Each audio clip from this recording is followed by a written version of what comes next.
Number 10, kleptomania. If you were a queen, then you would think that you had enough money to just buy whatever your little heart desired.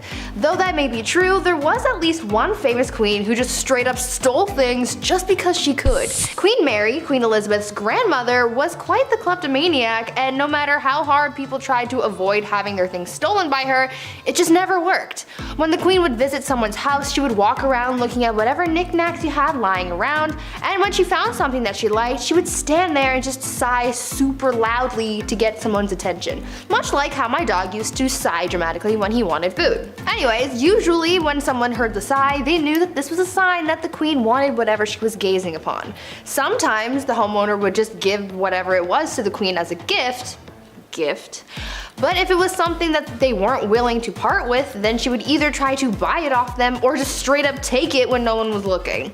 This became such a big problem that people started hiding their prized possessions before hosting the queen in their home, but she eventually caught on to this strategy, so she just started showing up uninvited. She could not rest until she owned pretty much everything in the kingdom. Number 9, no time to dine. If I'm eating, don't acknowledge me as a human being. I sound like a pug when I eat, okay? I don't waste any time. I love food, okay? It's business. Now, if you're a queen and you eat fast, well, everybody else has to eat fast as well. This began back in Queen Victoria's time. The queen loved to feast and she didn't waste any time at all. Like, it's really fast. The way the royal family works is that when the queen is done that course or that meal, you're also done. So when Queen Victoria would smash an entire 7-course meal in 30 minutes, which apparently she could do easily, you'd be blowing on your soup still and Queen Victoria would already be telling everybody to pack it up. That's stressful. All because she could eat lots of food in a short amount of time. Also, once the queen gave a toast, you couldn't even speak. Also, once the queen placed her cutlery on the table, regardless of where you were during that course, everybody's plate would then be taken away at the same time. And the next one would then come in. I would just put my food in my pockets, you know, screw it. It's almost like when you go to all you can eat sushi and you have like some sushi left over, you don't want to waste it. You're like, you know what? I'm not paying that bill. At number 8, cross-dressing. Empress Elizabeth was quite the character, I guess you could say. Since she was a monarch, she could do whatever she wanted, and that is exactly what she did. You see, she was quite into fashion, more specifically men's fashion. The Empress believed that she just had legs for days, like Naomi Campbell, and she wanted to show them off to the world, but the only problem with that was the fact that back then, pants were reserved for men, and so since she wore dresses all the time, no one got to see her godly legs. Well, to combat that, Elizabeth came up with a solution. She was known to hold huge parties where everyone had to cross-dress. She only did this so that it would give her an excuse to wear pants. And I mean, she could have if she just wanted to wear them on a regular day, but she didn't want to be the only woman in men's clothing, so she made everyone else dress up too. At these parties, no one looked good or really enjoyed themselves for that matter.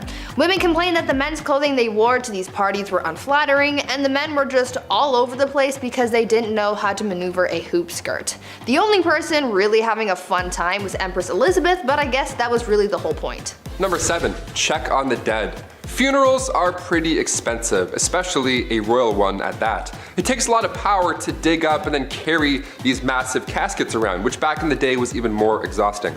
Joanna of Castile was born in 1479. Her marriage to the Duke of Austria was arranged, but she was very much in love, maybe a bit too much. Hear me out. When her husband met his fate in 1506 due to typhoid fever, Joanna would have his tomb unearthed and then opened over and over again, just so she could make sure that he was still there. Now, of course, I feel bad for the queen here. She was clearly not coping with his death well, but to have his tomb or casket or coffin, whatever you want to call it, to have it opened and closed over and over and then dug up and then put back in the ground, she would make people carry his body around everywhere she went. That's heavy. That is so much work, even keeping it under her bed sometimes. Ugh, I got goosebumps just saying that. That's pretty creepy. Ashes, I could understand. That's like a one-man job to carry that around. But a 1,000-pound royal coffin, they have to carry 30 city blocks? My back already hurts thinking of that. No thank you. I quit. At number 6, deadly affairs. Dating is hard. If you've ever been on dating apps like Tinder or Bumble, then you know that things aren't as easy as it may seem when it comes to finding someone that you remotely like. Maybe we should take a page out of Queen Nzinga's book when it comes to dating, because it seemed like she had fun with her escapades. Well, maybe don't actually do what she did because it's actually pretty gruesome, but you get what I'm saying. Queen Nzinga from what is now modern-day Angola was a busy woman. After taking over the throne from her brother, she juggled the monarchy, wars with the Portuguese, and having a love life. The queen pulled together a harem of only the most attractive men, but because she was such a busy person, she didn't really have the time to walk into a room and choose who she was going to sleep with that night, so she came up with an alternative solution. Nzinga would have two members of her harem fight each other to the death every night, and whoever won got to sleep with the queen. Solid plan, right? Well, the winner wasn't really all that lucky for too long, because she would have the winner executed the following day. Number 5. Diamond scandals. Queen Mary wasn't the only queen with sticky fingers, it seems. The affair of the diamond necklace has sparked many conversations. France's queen from 1774 to 1792 was Marie Antoinette, and if that name sounds familiar to you, it's because she was the last queen before the French Revolution.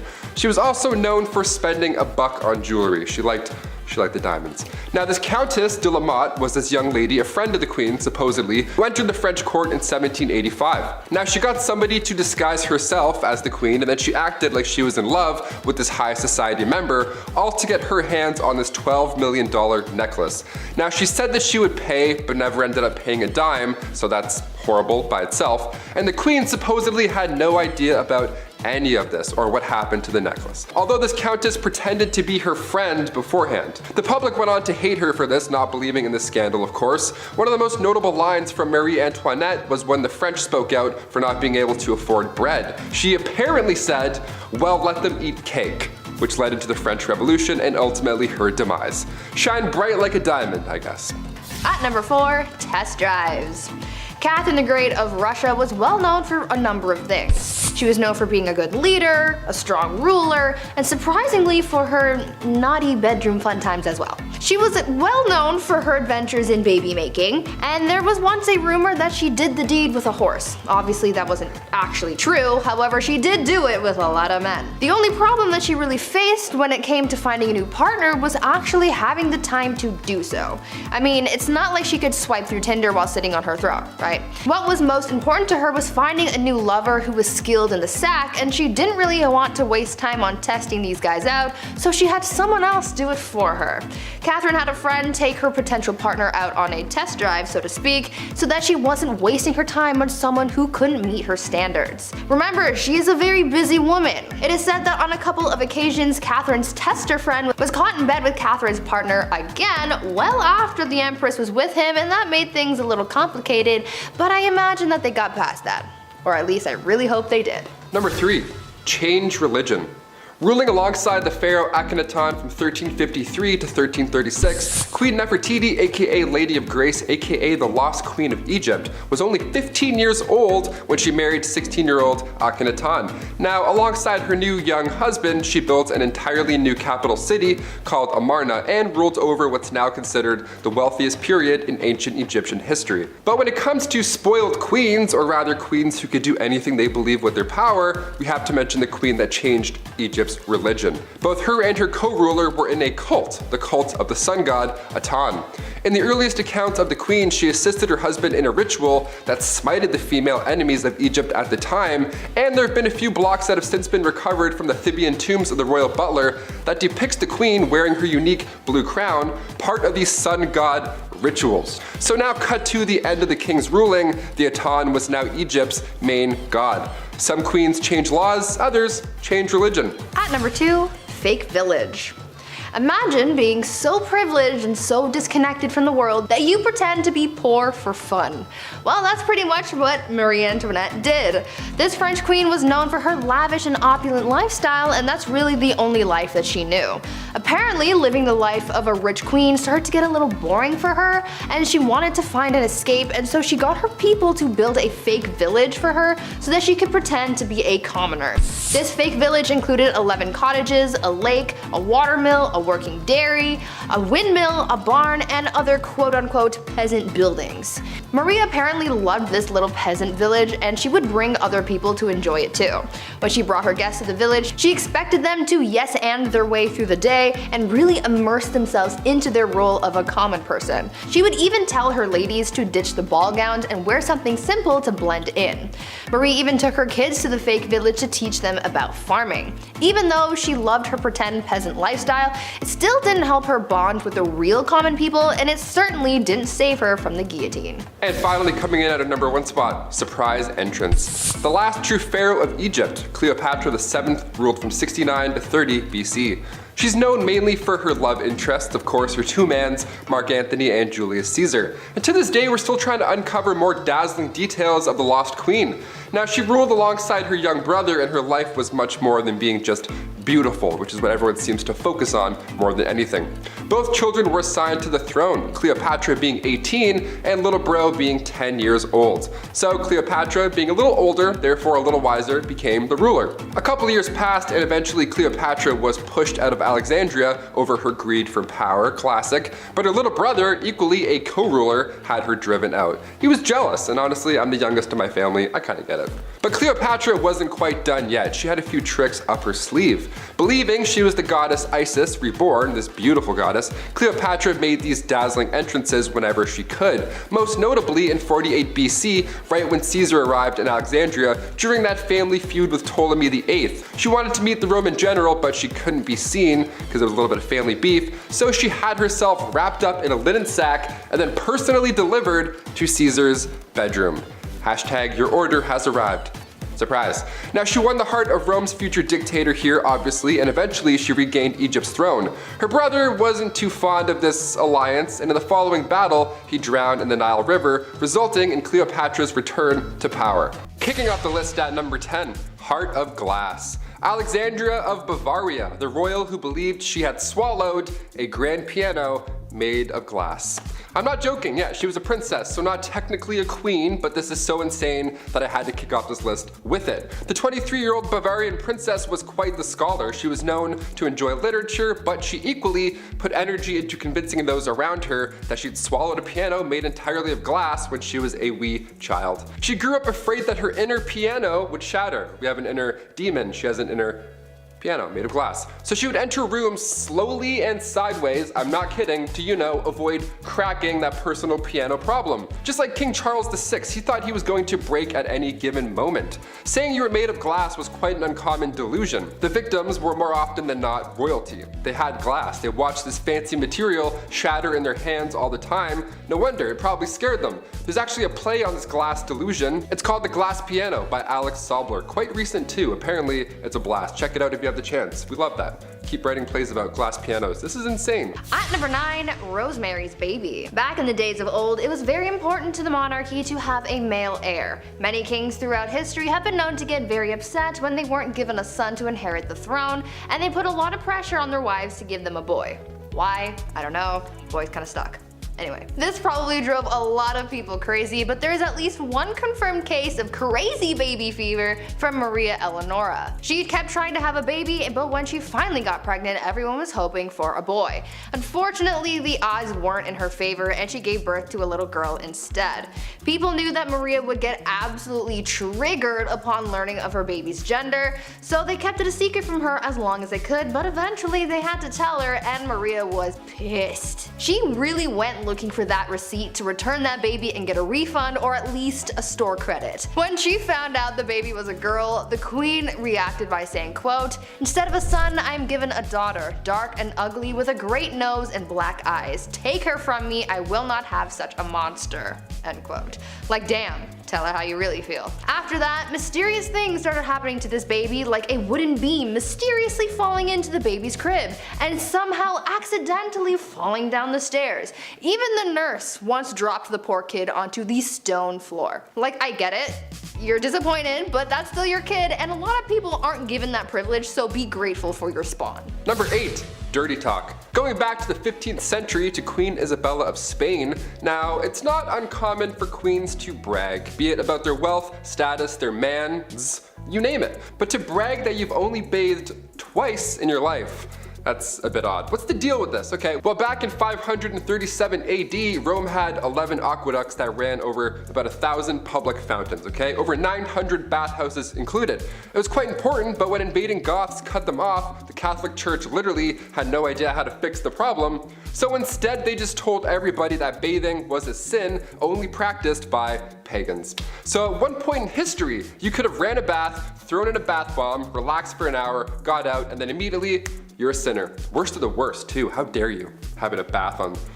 Monday afternoon, you monster, you pagan monster. The Old Spice guy would have rocked their world. At number 7, Mother Knows Best. I think after hearing about these queens who've done some dark things to get their way, you would think that it's safe to say you don't mess with a woman and her plight for power. Unless you want to end up 6 feet under, that is. One Roman empress, Julia Agrippina of Rome, was pretty spoiled already. She lived a lavish life, her husband was the emperor, and she had a family. But that just wasn't enough for her, and she wanted it all. Julia was quite ambitious, and she spent most of her early life trying to dethrone her predecessors. She believed that she and her son had a claim to the Roman throne by birthright, and so she bamboozled her way into royalty by tricking her uncle Claudius into changing Roman law so that they could get married. Ew. Suddenly though, after they got married and she became empress, Claudius died, and most people think that Julia had something to do with it. That's likely the case. She and her son Nero went on to rule Rome from 49 to 54 CE.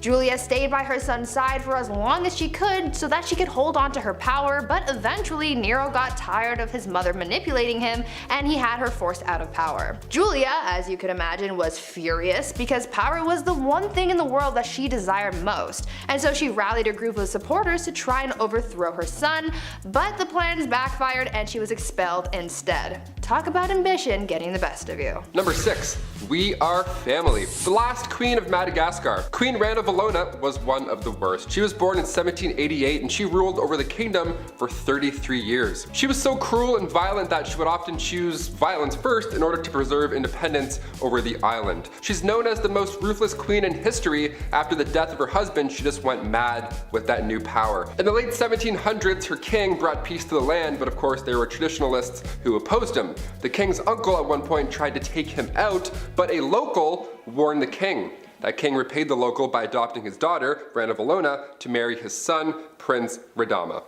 Now, when her prince was alive, they didn't get along at all. And then come 1810, the king passed away, giving Ranilova the promotion of a lifetime.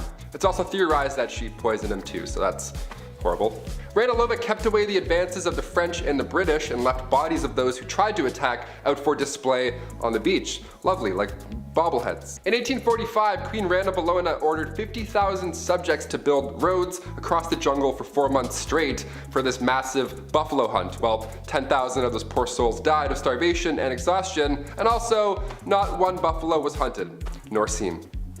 Great plan. At number 5, Queen Batman. Batman. He is justice. We know this. Well, long before Batman, there was a queen who sought vengeance, and she did it in the most brutal way. Olga of Kiev became queen regent in 945 CE after her husband was killed because her son was just too young to rule yet. Olga knew that once her son was old enough to be crowned king, her power would be taken away, so she had to do the most that she could with her power while it still lasted, and so she used her powers as monarch to seek justice for her husband's death. She was able to get her husband's killers captured and killed using scalding water, but she soon developed a thirst for suffering apparently, and she just kept on going after people. She would not rest until everyone associated with the people who killed her husband were all eliminated. So if you ever breathed in the general vicinity of the guy who offed her hubby, you could kiss your life goodbye. Olga took hundreds of people out of the tribe that her killers were from. She devised a plan to bury their tribe's leaders alive, and she even came up with a plan to set fire to their entire village. It is said that Olga may have locked the tribe's leaders in a bathhouse and burned it down, but we don't know for sure. All we know is that she definitely was not okay. Number 4, no crust. This next one, honestly, I stand by. I see no wrong here. Queen Elizabeth II, still rocking to this day. She's been known for a few funny, quirky queen things. Like one of my favorites, for example, she has somebody on payroll who breaks in new shoes for the queen. Every time I buy Vans, my ankle always does that little foot rub. If only I were a queen, damn it. But we're talking about unusual things here, and one of the weirdest things I've ever heard is that the queen has refused crust on her sandwiches. This has been a no-go for about 150 years. It's not recent at all. You might be thinking, oh, maybe she's old, she can't chew her jawbones. Nope. Way back. This goes way back for no reason. Right around the time of Queen Victoria and her husband Albert. They viewed anything square-shaped as bad luck because it looked like a coffin. I've never thought about death while eating grilled cheese, but now I definitely will. Thank you. This must be a pretty scary job, cutting the crust off the queen's bread. My hands would be shaking the entire time. Also, diagonal or down the middle? Let us know. There's only one right answer.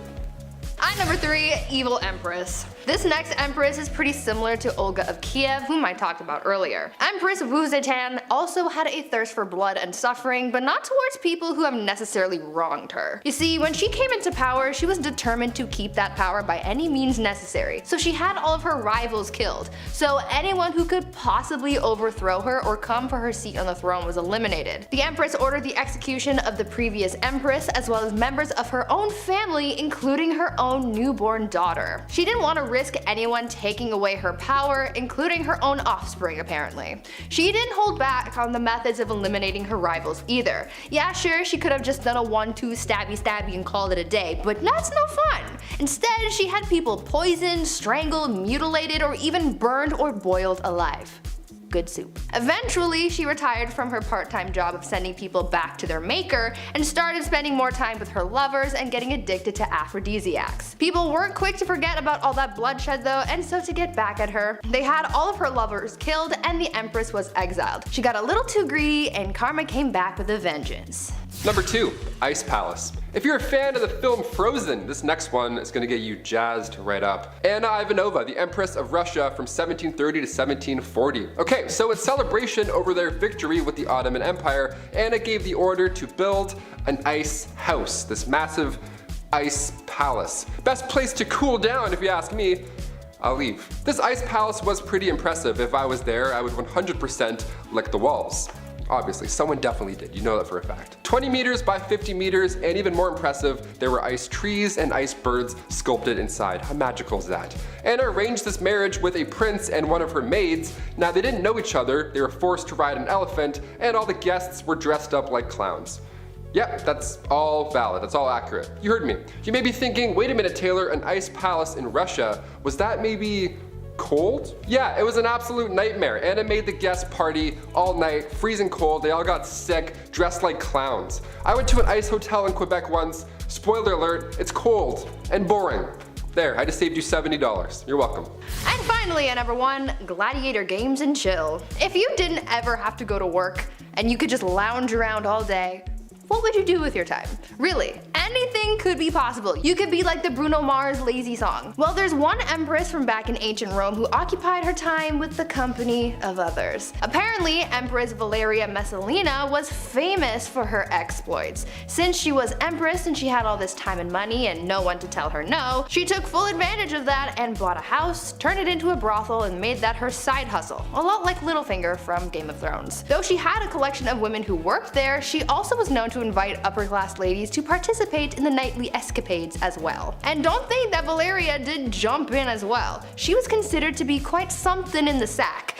In the wise words of Ludacris and Little John, she was a lady in the streets but a freak in the bed. The Empress was known to be such a hardcore participant that she would win games where they would compete to sleep with the most men in one night. One time she won the round after being with 25 men.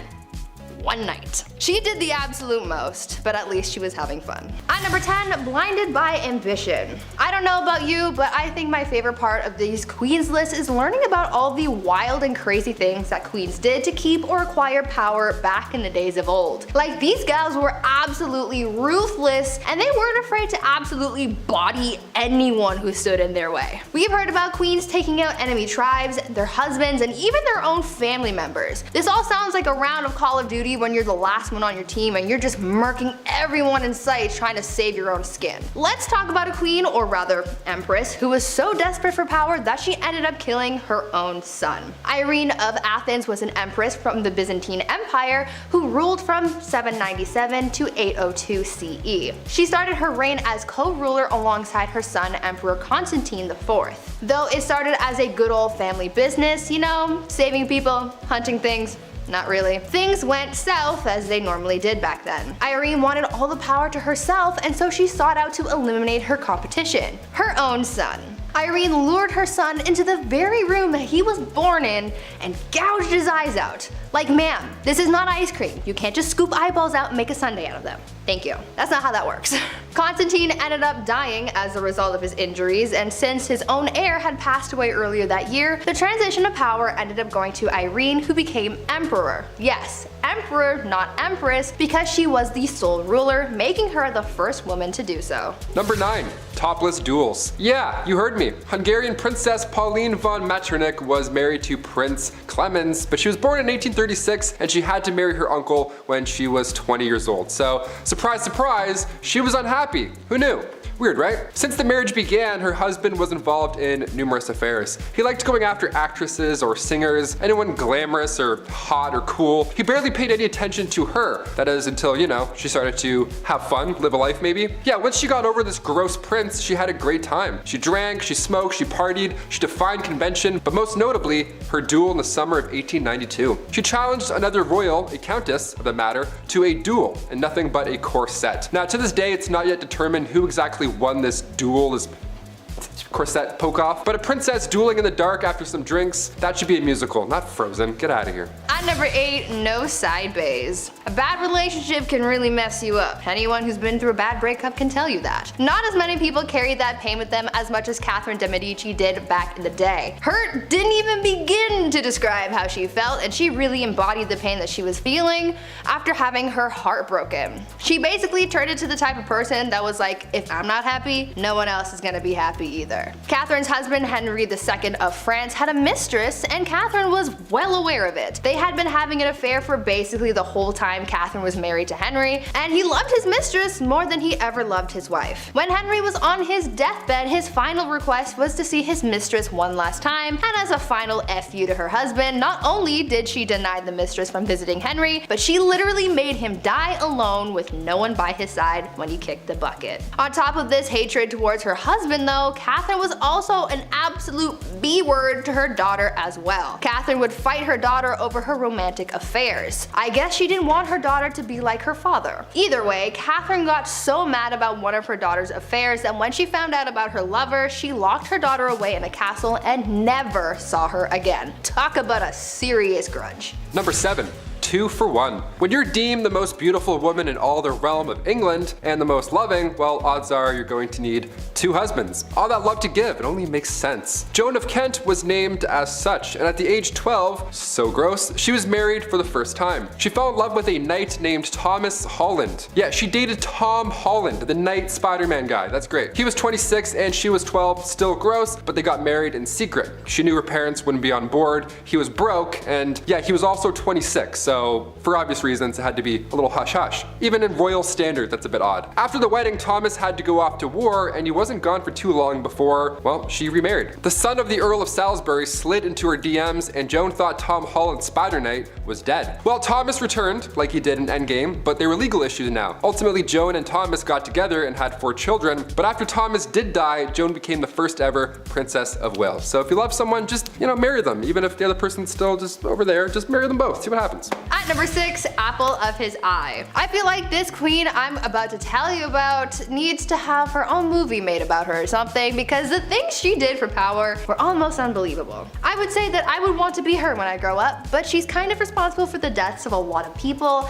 and that's not really something I'm striving for, you know? But she did have a lot of determination. I will give her that. Isabella was married to King Edward II of England, and though she was quite the catch, Isabella wasn't really all that jazzed about him. She was like, meh, I guess I'll be your wife, even though back then she really wouldn't have a choice in the matter anyway. Anyways, after 10 years of marriage and the birth of an heir, things seemed to be relatively okay between the king and queen. That is until the king started getting all buddy-buddy with his friend Hugh Despenser, who was a much hated noble. Very hated. Hated numero uno. Isabella didn't like the bromance that was forming, and she was like, no, the only person who gets the king's attention is me. So she rallied the support of the other nobles, banished the Despenser family, burned their castles to the ground, claimed their possessions, and killed anyone who supported the disgraced family. After all of that went down, she took refuge in the Tower of London, where she met a prisoner whom she smuggled to France. Then she got her husband to bring their son to France. And from there, with the support of the nobles and the common people, she was able to defeat her husband and the Despensers, and became Queen Regent until her son Edward III came of age to become king. After all of that, she finally got her way. I hope she slept well that night, because she did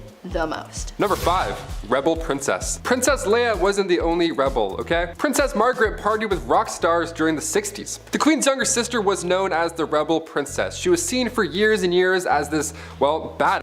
She passed away in 2002, but even to this day we're trying to piece together her love life. Pablo Picasso actually wanted to marry her at one point. How fun is that? Also, side note, I didn't realize how recent Pablo Picasso died. That was alarming to find out. Guess my whole life's a lie. Her wedding was the first to be aired on TV. That's quite a big deal. The first televised royal wedding took place on May 6, 1960. In 1968, just 8 years after, word had spread that the princess had an affair at a nightclub with pianist Robin Douglas Home, who only a year and a half later took his own life. Adds a lot of mystery there. Then come 1973, the paparazzi got photos of her with a landscape gardener on her private island. One of the more unusual facts surrounding Princess Margaret was that she was cremated, believe it or not. She had chosen to break tradition so that her ashes could be shared in the same tomb as her father. How sweet is that? These acts are unusual when it comes to royalty, but Margaret also supported more than 80 charity organizations. But even then, media still focused on her love life.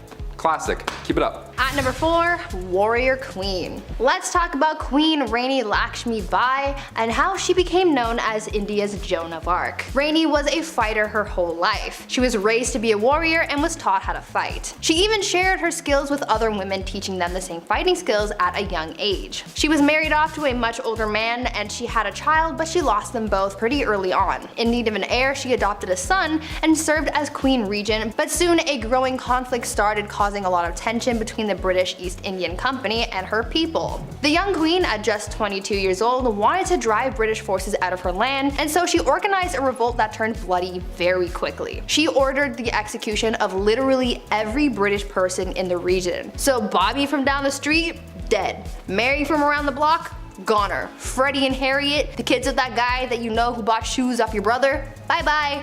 Gone. Rani killed every man, woman, and child in the area, but it still wasn't enough to win against the British. The queen died on the battlefield, and the British ended up winning the battle, and the kingdom fell to the enemy forces. This queen was one of the bravest and most determined women in history, and she's still remembered as a hero. Number 3. Chilonis. The reason we look at princesses like Margaret and say she was a rebel is because most of the time these marriages are chosen. Well, rather, women are forced to marry some gross fat dudes. And while he's cheating and eating lobster, the wife has to have his kids and be dutiful. So for the Spartan princess from the 3rd century, she too was forced to marry Cleonymus, this older, horrible man. He was so horrible that he wasn't even allowed to have his father's throne. That's how bad he was. He was in the family and still they're like, no. So Chilonis thought, this guy sucks, the system sucks, I'm gonna go talk to the much more pleasant Architatus, son of King Ares I. Around 272 BC, both these guys, both her lovers, went to war with each other.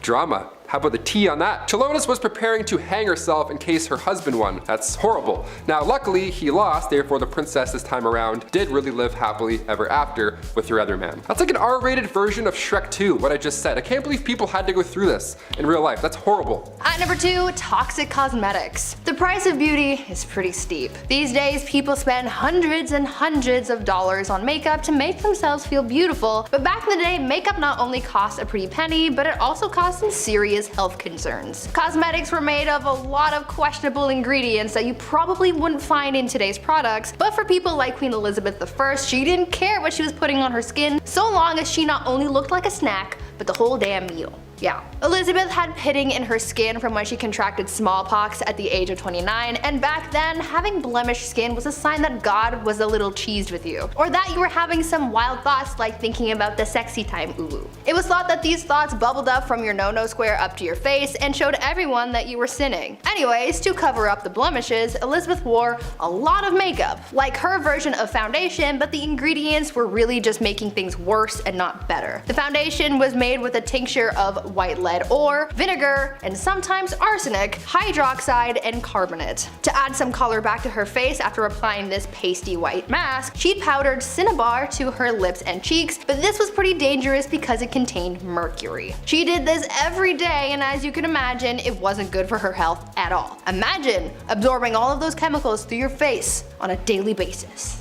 Not cute. And finally, number 1.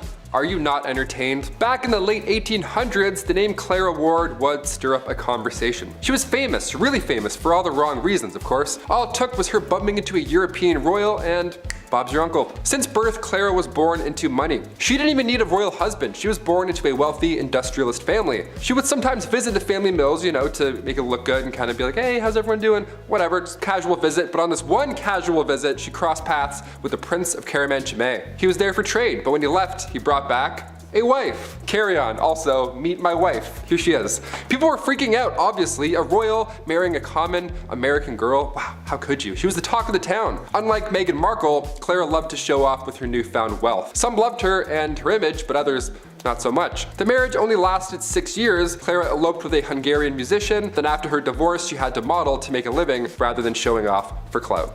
Number 10, Elizabeth I. Good old Queen Bess is one of the most remembered queens in the British monarchy, male or female. She's a pretty big deal. Elizabeth loved to make her fellow male nobles fall under her spell. She was witty, cunning, and very well liked by her court. However, one of the things that earned her some enemies was establishing a Protestant England. Her sister Mary, her predecessor, fought very hard for the opposite. She was very Catholic, and we will get to how bloody that was later, but Queen Bess a lot of people off, especially Spain. She was supposed to marry the Catholic Spanish king after her sister passed, but she turned him down. This led to a conflict between Protestant England and Catholic Spain, but her navy defeated the Spanish Armada in 1588. Mary, Queen of Scots, laid claim to the English throne and was one of Lizzie's greatest internal threats. Mary was a Catholic, which made all the Catholics of England back her. Mary was also presumed to be behind several assassination attempts against the Queen. Finally, Queen Elizabeth had to take action, and after keeping her cousin hostage for 20 years, she finally had to have her executed. And we'll talk more about her later. Number 9, Catherine the Great. So Catherine the Great was called the Great for a reason. She was a pretty epic woman by most accounts. She even had one of the first vaccines, which is pretty crazy. Though she wasn't actually born in Russia or even Russian at all, Catherine was not content to go down in history quietly. She considered herself an enlightened ruler, and history tends to agree, with aims of prioritizing education for the people. She had many lovers, and there is enough evidence to suggest that the son she had was illegitimate. Peter III of Russia was hardly the man Catherine intended on marrying, and later planned a coup against him, which resulted in her position of power. However, the coup did turn bloody when on July 17th, Peter died under mysterious circumstances. There isn't proof that she was directly involved or even knew about it, but it cast a dark shadow over her reign for the rest of the time. Number 8, Grace O'Malley. We've got enough traditional royalty on this list that we definitely need to spice it up. Enter Grace O'Malley, the Pirate Queen of Ireland. Pirate Queen! What a title. Definitely considered unholy behavior, Grace abandoned the traditions of women of the time and fled to the sea. There, she took on the waves and perils of Davy Jones' locker with a legendary ferocity. She was born into the clan O'Malley around 1530, around the time of Henry VIII's rule over England and Ireland. Clan O'Malley was a notorious seafaring clan and ruled the southern shore of Clew Bay, Achilleland, and most of the barony of Murderous for over 300 years. Grace was really well educated and could even converse fully in Latin, Spanish, Scottish, Gaelic, and French. She was not one to be refused, and after spending years fighting the British, she finally met Queen Bess, and not only did she speak Latin to her, but she refused to bow, as she was considered a queen herself by that point. Number 7, Mary, Queen of Scots. I told you I was gonna bring her up. A name you will recognize, as I've already mentioned her before, but in terms of who the villain in that story is, it depends on which side you're telling the story on. Mary's story is full of tragedy, romance, romance, betrayal, loss, and heartbreak. Unlike Lizzie, Mary was a dedicated Catholic and spent the entirety of her reign trying to gather the Catholics against Elizabeth. She had a series of marriages and relationships that led to tragedy every which way she went. Her first husband, the Dauphin of France, died shortly after their marriage. Her second husband she loved until he became a drunkard, and then she just started running things. But he was mysteriously unalived while she was 6 months pregnant. He was inside a building that exploded, but his body landed outside and it turned out he was strangled. So what happened there? She would later give birth to 2 stillborn sons, but she would have sons later on. She would have a son who would inherit the throne after Elizabeth's death, but it was due to Mary's plotting and scheming that eventually ended her in death. So she did actually plot to kill Elizabeth. So that's a pretty unholy deed, I would say. Number 6. Princess Olga of Kiev. Okay, wow, this woman. One saint you definitely don't want to mess with. Despite being a saint, Princess Olga of Kiev was actually pretty sinful. She was one of the most vicious and vengeful rulers in the history of Kievan Rus, which would later become Russia, Ukraine, and Belarus. Olga took center stage after her husband died and made sure she would never be forgotten. Her husband died in a very gruesome way by the enemies that we're going to talk about in a second. When the people who viciously unalived her husband tried to persuade her to marry their leader, they sent 20 men. Olga told them to wait in their boats, had her men dig a ditch in the meantime, and the next morning buried the men alive. She then lied and told the king she would accept his offer if he sent his best company to retrieve her. He didn't know about all that stuff yet. When they got there, she locked them in a bathhouse and torched it. But it didn't stop there. Olga didn't stop there, that's not her style. She would later host a steak dinner with her enemies in which they were staked. Very Vlad the Impaler, I know. Then she set whole villages on fire by attaching sulfur to pigeons, and then it was just crazy. Damn, like hell has no fury like a woman scorned, let me tell you. Number 5. Queen Isabella I. The Spanish Inquisition. Pretty high up there as far as terrifying points in history go. If you weren't willing to convert to Catholicism, you were tormented, interrogated, and burned at the stake. Who was behind this awful time in history? This lady, Queen Isabella I. Technically, as she was fighting for a holy order for the Catholic Church, this can be seen as holy, but was it? Burning people at the stake because they didn't share this belief? Not cool, Isabel. She created a secular government through her reign which allowed for the monarchy to have more power. Being a pious Catholic, she made Catholicism the official religion and created a tribunal to make this happen. Secret service or a secret police that spread fear wherever they went. Her direct influence caused the Jewish population to falter for a really long time after. Number 4. Fridegund of Soissons. Okay, maybe said that wrong, so I apologize. Kind of impressed with her rise to power. She went from slave attendant to queen. How do you bridge that gap? No idea. Boy was she ferocious. Assassination and manipulation were her main political tools. Fridegund was among a small number of enslaved women in the Merovingian household that became a queen. Merovingian was the OG Central Europe before everything got split up. She survived political dangers and retained her husband's loyalty and could persuade monks and priests to jump onto her plots with ease. She encouraged her husband, the king, to set aside his first wife and then even take the life of his second. But his second wife, Galswinda, had a sister named Brunhild who became the mortal enemy of Fridegund. She had good reason to be. Fridegund continued to do everything she could to secure her position, one assassination after the next. She was a pretty stormy lady. Number 3. Bathory. Okay. Alright. Technically not a queen, I get it, but she might as well have been with the power that she had. So fight me. She's remembered as the most evil woman in the world in history, I think. I don't know. That's my opinion.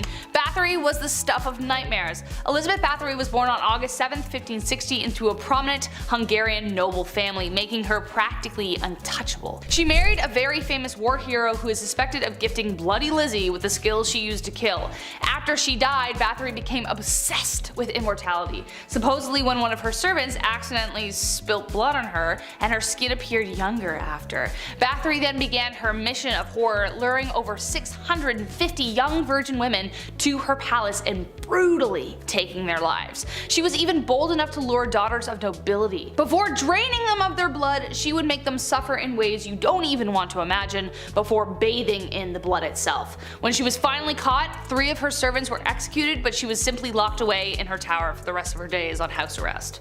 Ugh.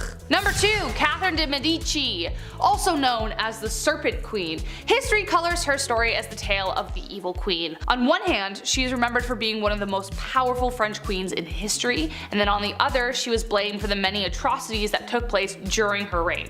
Her regency was marked by the French wars of religion and the many games Catherine played within them. The Catholics and the Protestants, as previously mentioned, were at war, and she spent a lot of time trying to find peace. Kind of. But she was a passionate Catholic and is believed to have tried to remove a Protestant general from her son's side. When he survived the attack, she lied and convinced her son that the Protestants were responsible, so she scapegoated them. So he authorized taking the lives of their leaders. Enter St. Bartholomew's Massacre. Catherine implicated the general, which resulted in him being the first to be beaten and then tossed out of his own bedroom window. An estimated 3,000 French Protestants were taken out in Paris, but the total countrywide was around 70,000. And last but not least, Bloody Mary, actually known as Queen Mary I of England, so no, I'm not talking about the girl you say in the mirror 3 times so that she appears and you're like, wow, I'm haunted forever. Queen Mary became known as Bloody Mary due to her vicious tirade against Protestants in England during her reign. She even imprisoned her own sister, Elizabeth, who we mentioned at the beginning of this list, due to suspicions of treason. This was unfounded. She bore her father Henry VIII ill will after the stuff he pulled with the church, and after having delegitimized her as his heir for a time. After Mary took the throne and married the Catholic King of Spain, she began carrying out her plan for England to become Catholic once again. In 1555, she revived England's heresy laws and began burning offenders at the stake, starting with her father's longtime advisor, Thomas Cranmer, the Archbishop of Canterbury. She burned over 300 convicted heretics, most of them being common citizens, and dozens more died in prison, hence giving her the name of Bloody Mary. Kicking off the list at number 10, the Empress of Austria. The saying wrong place at the wrong time couldn't be used more in this case. Empress Elizabeth of Austria, she was sadly taken out by somebody who just wanted to attack a royal. He didn't have anything against Elizabeth per se, this man was an Italian anarchist named Luigi Lucchini, and that fateful day, September 10th, 1898, he took the Empress's life. In his own admission, Luigi stated that he had nothing against the Empress on a personal level at all. See, what had happened was he intended on taking the life of the Duke of Orleans, but when Luigi arrived a little too late in Geneva, the opportunity to do so had passed. He looked at a local newspaper, saw Elizabeth, and found out where she was staying, and he waited for her to leave that hotel. That's how easy it was. People are so creepy. Keep an eye open. If you're a queen, keep your eyes open. This is scary. Number 9. Royal Curse. The remains of Polish queens and kings were discovered back in April 1931 in a crypt in Vilnius. Polish researchers didn't even know what they were in for. I mean, a storm had flooded a cathedral, and they threw down sandbags to preserve the area, but on the night of April 25th, they had followed the water into this lost chamber that held the remains of Polish kings and queens. These remains, with the crowns still attached, might I add, were from the 15th century. What a find, right?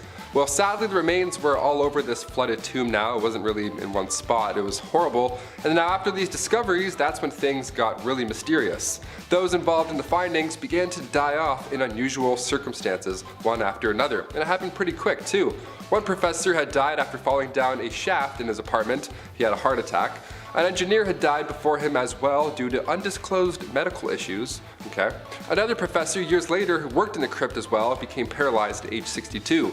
A sculptor involved died when untying his shoelace. Just the weirdest way to go out. That's the only details that we know. Just, I don't know, use your imagination I guess. Maybe he fell and hit his head. That's sad, it's tragic. And another professor died in 1936 shortly after visiting the crypt as well. I sure hope this isn't an ancient curse because these guys were trying to preserve their history and avoid the crypt from flooding. Like, I don't know, we need a Ouija board to clear this whole thing up. We were trying to help you with the sandbags. Number 8, Queen Caroline. In a list of unusual ways that people have died, odds are it's going to get a little gruesome, a little messy. After all, that's why you clicked this video, right? Right? Some ancient queens die natural causes and then history remembers them for their reign. In this case, history remembers Queen Caroline for the way that she died. It was written in an epigram from the 18th century from a poet named Alexander Pope. He wrote down, "Here lies wrapped up in 40,000 towels, the only proof that Caroline had bowels." It rhymes? Like, come on, man, you didn't have to do this. This is horrible. That's like a prank almost. I can't believe somebody was like, yeah, write that down. That's good, that's good. Did it rhyme? Yeah, she'd like that for sure. R.I.P. Number 7, Anne Boleyn. The second wife of King Henry VIII. Yes, we have a few on this list. She was found guilty of treason and she had been charged with having sexual relationships with 5 others, including Lord Rochford, aka her brother, George Boleyn. Yeah, the ancient days were a little bit odd. She had also apparently had relations with Sir Henry Norris, the king's close friend. And when I say close friend, I mean he was the groom of the stool, so they were tight. He literally would wipe his. So on top of this, Anne was also found guilty of conspiring to kill her husband. Now, it's since been proven that these crimes were a bunch of rubbish, basically. Anne wasn't even present when these events went down. She was still recovering from the birth of her daughter, future Elizabeth I, so there's no way in hell she was fooling around with the groom of the stool in October 1533. All 5 guys involved were executed on Tower Hill in May 1536, and then 2 days later, Anne joked about her little neck before being taken out with a sword as well. There wasn't even a coffin for her burial. Somebody had to go and get an old elm chest from the Tower Armory. They used a chest to bury her body near her brother, Lord Rochford. A chest. Horrible. That's so horrible. Number 6, Mary Queen of Scots. If you're a murderino, this one's pretty juicy. Listen up. Back in 1565, Mary was determined to take the throne for herself. When Mary was just 6 days old, her father, King James V, had passed away, so she ascended to the throne. She was about to marry the King of France in 1558, but he passed away, so she returned to Scotland as the country's monarch. Her next plan was to marry her cousin, Lord Darnley, so now if something were to happen to Elizabeth, Mary would be yet again lined up for the throne. That cousin ended up dying in a random explosion, and then years later, in 1568, Queen Elizabeth had welcomed Mary after she fled to England. So Mary was close, but now what? Well, Elizabeth had found out that Mary was involved in English Catholic and Spanish plots to overthrow her, so she was then placed on house arrest. Fair, more than fair, more than fair. Cut to 19 years later, 1586, a letter had emerged revealing that Mary was involved in a plot to have her cousin, Queen Elizabeth I, killed. She was then sentenced to death and her head was taken off for treason. History is dark, my friends. Even if you're family, shit gets crazy. Number 5, Charlotte Augusta. Princess Charlotte Augusta of Wales lost her life in 1817, and when I say ancient, this is probably the most recent that I'll go, because I know ancient means way back. I gotcha. But I have to include this one, because as far as royals go, she was loved at this time. She ended up falling in love with Britain's Prince Leopold, but a year and a half later, she died giving birth. She was healthy at the time. She was only 21 years old when this happened. Charlotte was lined up to be the queen one day, and historical accounts say that the doctors here were at fault. Charlotte's tragic passing had vendors running out of black fabric. That's how rocked the public was right after this. Just massive displays of grief. What do you guys think? Comment down below. Was this a doctor conspiracy or just classic medieval times? It's the olden days. We can't really do as much. Let us know. Number 4, Catherine Howard. Queen of England from 1540 to 1541. Such a short amount of time, but why? Being the 5th wife of King Henry VIII, cousin to Anne Boleyn, referred to by King Henry as his rose without a thorn, he just gave her all the gifts and she was just 19 years old. Sounds great so far, but you know, because of his list, things won't end up well. Their marriage didn't even last a year until rumors, not letters or eyewitnesses, rumors started spreading about infidelity. There was a small amount of evidence that suggested that she had been romantically involved with somebody beforehand, so a jealous mad king got jealous and mad again. Shocker.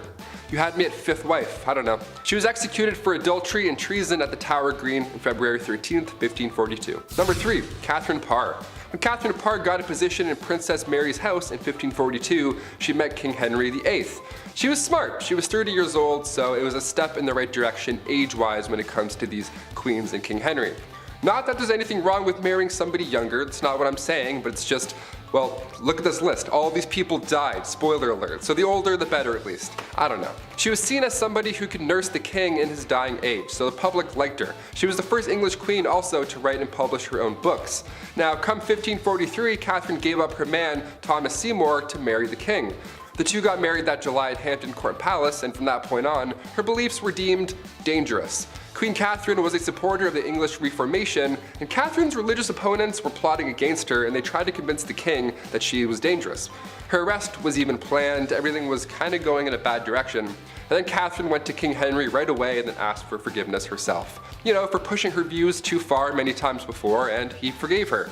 Meanwhile, others are losing heads for having relationships. Okay? Her and Henry were married for 5 years, and then after his death, she married Thomas Seymour just a few months later. And then come September 1548, she died after giving birth to her daughter. The account of her death comes from a lady-in-waiting and friend of Catherine Parr, comes from Elizabeth Tyrrett, only her account is fishy because she never liked Thomas Seymour to begin with. She made it seem like Catherine was speaking about her husband in a negative manner when she was dying, and this is the only time in history where that's ever been an idea. So what do you think? It's like broken telephone, but hundreds of years ago. I'm like, maybe she was friends? I don't know. Sounds like a conspiracy. Number 2, Anne of Cleves. Where to even begin here? Okay, this one is sad, man. Anne was right in the middle of Henry's wives. She was married to King Henry for 6 months, and it was seen as quite strategic in a way. Henry's chief minister convinced him to marry one of the sisters of Germany's Duke of Cleves, either Anne or Amelia. So in order to decide, Henry requested that Hans Holbein travel to Cleves to paint a portrait of each sister. This is like the birth of Tinder right now. I'm not joking, this actually happened. This man compared portraits and then chose Anne because every man praiseth her beauty. She was compared to the silver moon. Yeah, try that on a dating site. I praiseth thou beauty, madam. Super swipe. A treaty was signed, and a few weeks later Anne arrived to England. Henry was beyond upset because she looked nothing like she did in her portrait. Yep, real life, this is what really happened. He tried to stop the wedding because of this, but it was too late. They had to follow through, and they got married on January 6, 1540. Anne later accepted the divorce because obviously a divorce was in play after what you just heard, and then she lived as the king's sister peacefully until her death in 1557. Of all the ways to be remembered in history, King Henry made this horrible for Anne. And finally, number 1, Cleopatra. Last of the Egyptian pharaohs and last on our list. One of the biggest questions to this day is just how Cleopatra died. What happened? It's been rumored for a while that a snake bite was the culprit, but many believe that Cleopatra also allowed a poisonous snake to end her life. They think it was a bite from an asp. But there's also a large amount of historians that also believe that she poisoned herself using a hairpin. Her lover Antony fell on his own sword, but Cleopatra, she just poked herself. She barely lost blood. Now, as a youngin', we have to note that Cleopatra was brilliant. She was also interested in learning specifically about chemistry. So this theory about her poisoning herself doesn't sound very far-fetched. Until we find her body, we'll really never know. What do you guys think? Number 10, Girl Troubles. Maria Eleonora of Brandenburg was a kind and loving mother, so long as you were a boy. Unfortunately for the royal mom, she had a great difficulty giving birth to a male heir. So when her daughter Christina was born, Maria proclaimed that she was given a dark and ugly daughter with black eyes. Eleonora often called her a monster. Oh yeah, and she did try to kill her on several occasions. Nothing says mental stability like blaming your daughter for being a daughter, and not more like a son, because the male-dominated patriarchy that is royal society has no effect on this, right? Number 9, Eyes on Irene. Irene was born into nobility and worked her way up the royal hierarchy. So why is Irene on this list? That's because she's probably the worst mother ever. When her son Constantine grew into adulthood, he made efforts to sideline his mother and challenge her position as a ruler. Irene, feeling some angry mom energy, retaliated in probably the worst way. In 797, Irene organized the capture of her son, and when he tried to escape, ordered that his eyes be gouged out. Constantine would later die of his injuries. Listen, I've had my fair share of minutes clocked out in the timeout corner. You can ask any one of my teachers, they'll tell you. And maybe even a few times today I should be put in the timeout corner too. But holy shit, mom, eye gouging? I ain't that bad. Sheesh. Number 8. No cake for you. Marie Antoinette was the last queen of France, and for good reason. To make a long story short, she was part of the upper class nobility who benefited from the poor and overworked. When in a time of economic ruin, she still found a way to live a life of excess, while literally everyone else suffered. Spending all of France's money on completely ridiculous items, even by Lady Gaga standards, she jokingly became known as Madame Deficit. Eventually, she would be executed in the Revolution. The expression "let them eat cake" was most likely not said by her or by anyone, but regardless if it was, it's a statement to show the complete disconnect and ignorance the nobility had when understanding just how bad things were for the working class. They most likely didn't care either. People were starving and putting heads on pikes. Do you really think they had time for cake, Your Highness? Oh, to be as beautiful and ignorant as an 18th century queen. Number 7. Lover's touch. Some couples flourish, others fizzle out. Some keep their privacy, and others like to make out in the hallways, right in front of everyone. Yeah, you know the ones. It's always by a classroom you have to walk by, or it's by your locker. Joanna of Castile leans more towards awkward locker makeouts. It's speculated that she may have had some form of mental illness. After her mother fell ill, she was reported not to be eating or sleeping, which doesn't sound that bad actually.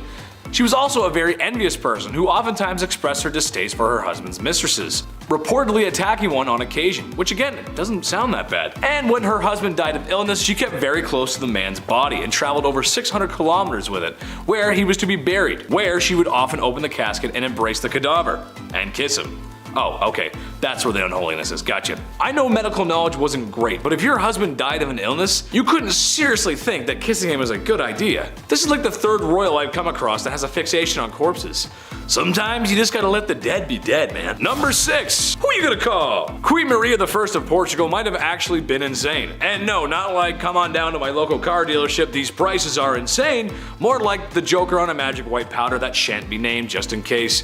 I don't want to make YouTube big Angie. She was known for ranting and raving, screaming that she had been damned. Perhaps it was phantoms in the night demonizing the poor soul. In attempts to cure her madness, such advanced scientific treatments like bloodletting and enemas were tried in order to cure her.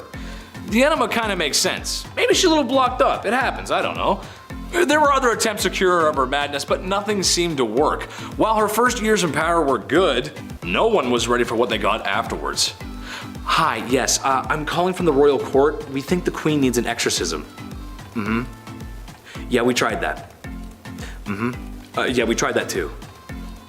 Yes, and we did try the tried and true method of enema, yes. How soon can you get here? Oh, okay, perfect. Yep. Yes, I am available between the hours of 8 to 5. Number 5. A too brute. Agrippina of Rome was like many mothers, in the sense that she would do anything for her kids. I'm sure every mom at home watching would scheme and slaughter their way through Roman nobility in order for her son to become emperor, right? I mean, come on, it's for the family after all. She only did it a few times, and seized the wealth of nobles, which further solidified her powerful position. And her son, her beautiful baby boy Nero. How did the young lad return the favor of all this bloodthirst and treachery? Like mother, like son. Chose to fatally remove her of her power. What a nice family story right there. My mom usually just makes turkey with the stuffing, but maybe I can ask for the Roman throne this Christmas. Mom! Number 4. Revenge. Boudica was the wife of a man who had spent his time serving the Roman Empire. So when a deal was altered Darth Vader style by the Romans over what would happen to her husband's kingdom, she was pissed. Karen pissed. To be fair, she did have a point. They did unsavory and unholy things to her and her daughters. Plus, the Romans totally lied about not annexing their kingdom. Okay, so now it was time for some revenge. She gathered all the people she could and went on the attack. The Romans surprisingly did not fare that well. Boudica was having such good luck she decided to burn London down. Of course, no civilians were harmed in the process. I'm just kidding, a lot of people probably didn't do too well as humans can't live in fire. Sure, she was owed some revenge, but burning down a whole city? That's a lot. The Romans did eventually catch up, and she was forced to drink poison in order to avoid capture. She is remembered as somewhat of a hero to some. Number 3. Girl power. Tamar of Georgia was a woman who didn't take kindly to men questioning the rule of a woman, as you would wind up dead. She is noted for having a hand in the golden age of Georgia.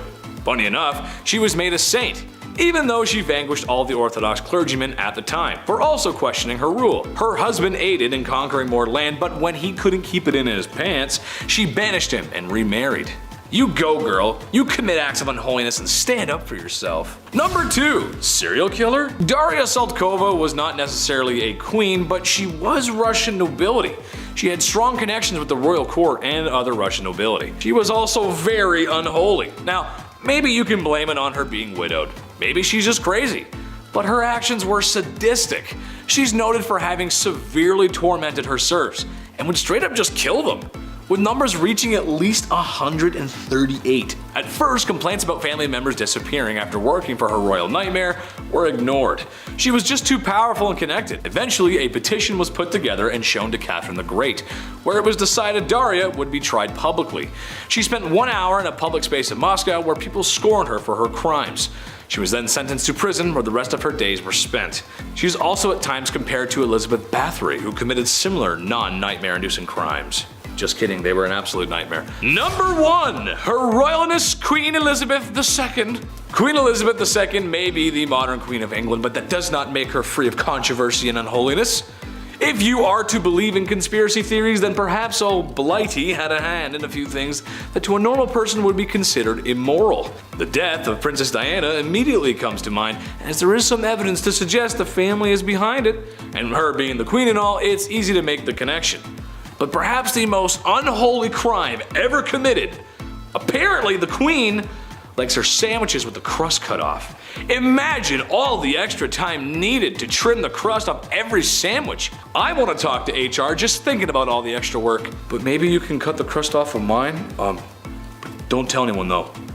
Okay, thanks. Number 10, moving in. I don't know about you guys, but when I think of Old Blighty, I think of royal prestige. London and Buckingham Palace. After all, that's what a queen needs. You gotta have a palace. Where's my palace? Although most people think of the queen living in Buckingham Palace, Queen Victoria was the first of the royal family to do so. I'm not royalty, but I wouldn't mind crashing a few days there. Nice big place, servants, probably all you can eat. Man, she had it good. All that's missing is Wi-Fi. Move over, Your Royal Highness, I'm moving in. Just gotta get my collection of Sailor Moon memorabilia. Number 9, Queen Jeans. No, not a nice pair of royal genes. I'm talking about DNA and hereditary genes. I've mentioned a few times on this channel how the royal family may or may not have been inbreeding. Okay, who am I kidding? There was a lot of inbreeding going on. Sisters, brothers, mothers, fathers, cousins, and of course, hey step bro. Now, as lovely as that seems to some, unfortunately, crossing the hall to reproduce can have ill effects, as inbreeding is known to have complications with birth and their offspring. Well, Queen Victoria may have been the first carrier of hemophilia B, a blood-clotting disease. While not having it herself, it's thought she passed it down through royals related all throughout Europe. Tsar Nicholas II's son comes to mind.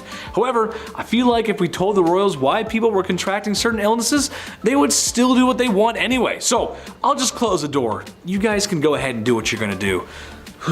Number 8, breaking tradition. For men in Western culture, it has been a long time of bending the knee to propose to the woman that you love, or so wish to swoon. Tammy Lynn, I don't got much, but I know I got this ring I found behind a Chuck E. Cheese. So what I would like to do is Jim Bob Billy Abernathy, I'm asking for your hand in marriage. So romantic. Anyway, bad jokes aside, you'd be wrong in thinking that's how it went for Old Blighty. When the young monarch met her cousin, Albert, the love juices were flowing. She knew she was gonna have to lock him in and propose to him before he could get the chance. They were shortly married soon after, and as stated in her diaries, it seemed that the couple was truly in love, which for royals is kind of rare.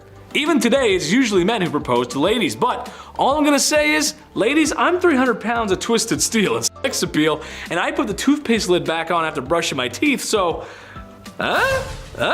Number 7. Did you miss me?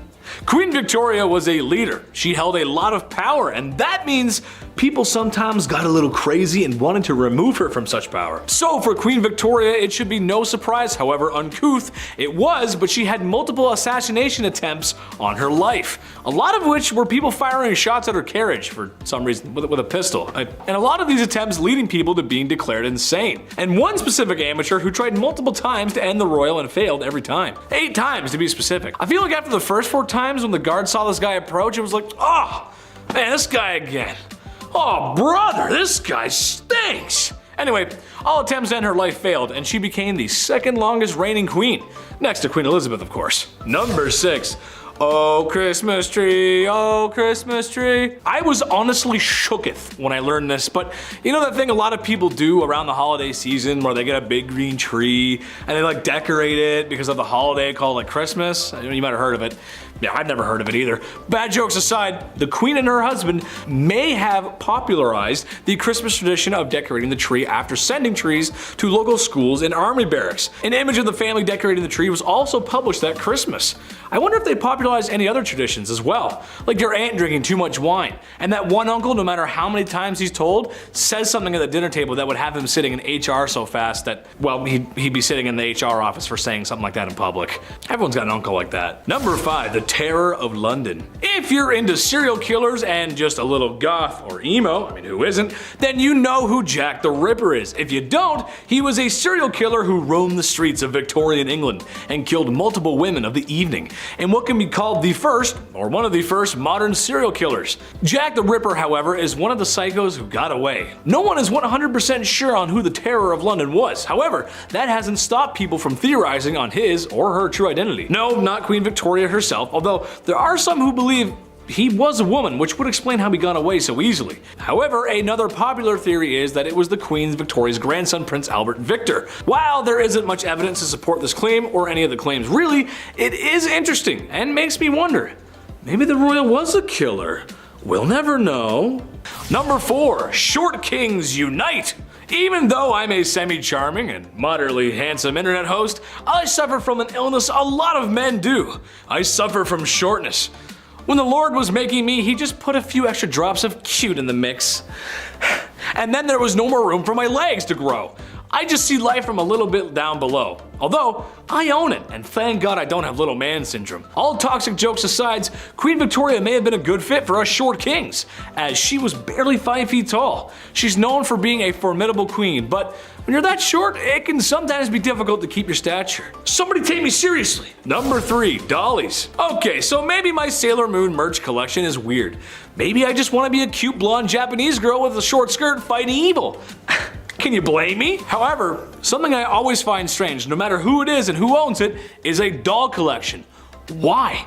Just why? And it's never a couple, it's always a large collection. And tell me why anytime you go to visit someone and stay overnight, they always put you in a guest room where the majority of the dolls reside. There's nothing like 100 pair of creepy plastic eyes staring you down while you're trying to sleep in a bed that isn't yours. Well, Her Royal Majesty had her own collection of dolls. Yeah, that's right. You can just imagine the kind of treatment these dolls received. It's said she had hundreds of them, and most likely wore higher quality clothes than most common folk at the time. Great, now my worst nightmares outnumber me, and they're dressed to the nines. Whew, dolls are just creepy. Number 2, Here Comes the Bride. Imagine being so powerful, so mighty, and influential that you'll create 2 Western traditions.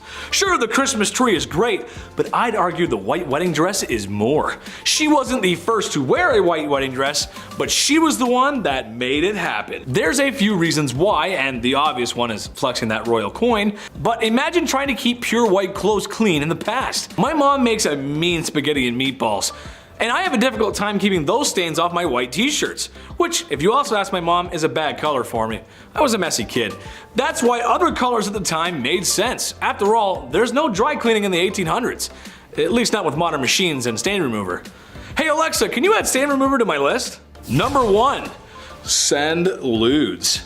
Despite being known as a somewhat prudent queen, apparently the queen had an eye for the art that was lewd. In one case, the royal husband and wife gave each other art.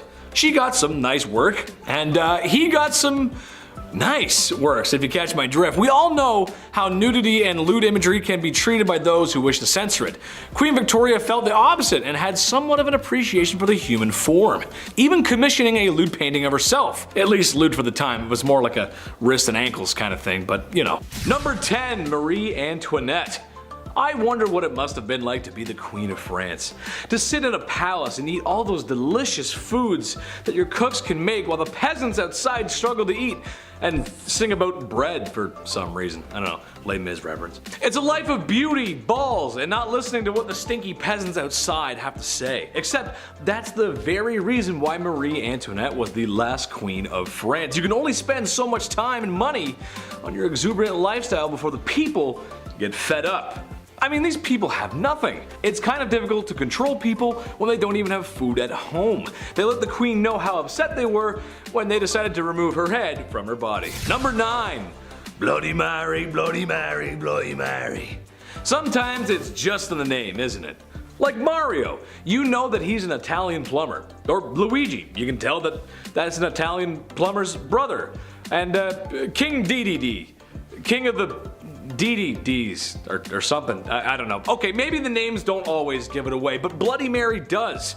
Most known for her liberal use of the wooden stake and the whole burning folks alive thing. I wish I could tell you it was for barbecue, but it was actually for some more serious religious persecution and reformation. The Catholic Church was hot, but the witches and heretics burning at the stake were hotter. No cap. Number 8, Reina Valona of Madagascar. This one is a new one for me. Didn't know about this, but here we go.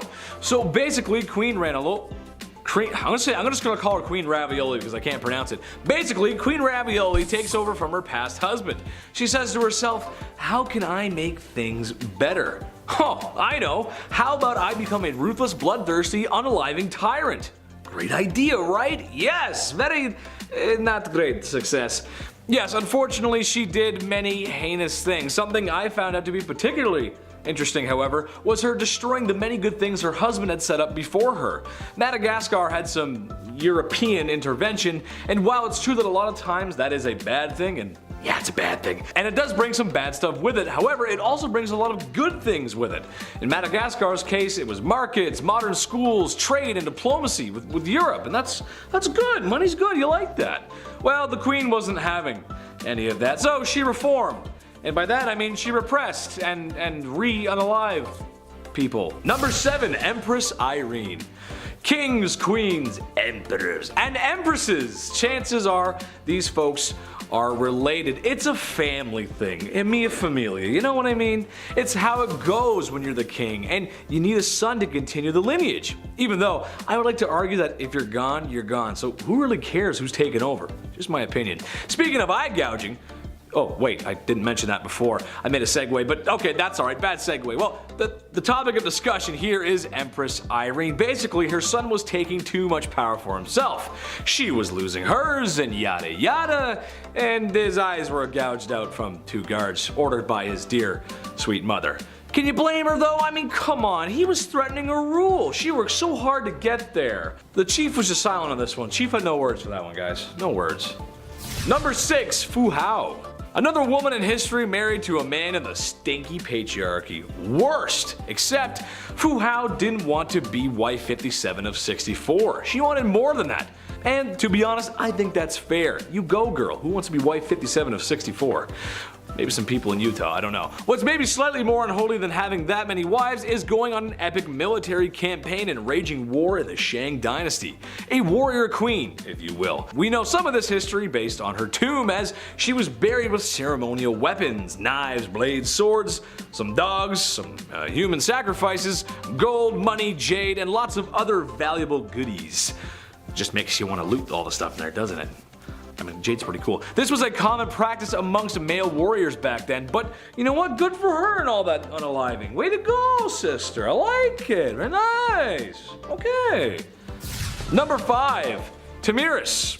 Honestly, every time I face her in Civilization 6, it just ends badly. I'll spend a few turns building my economy or maybe organizing some troops, and I look back over at her cities and she's already amassed a massive army and is ahead in science.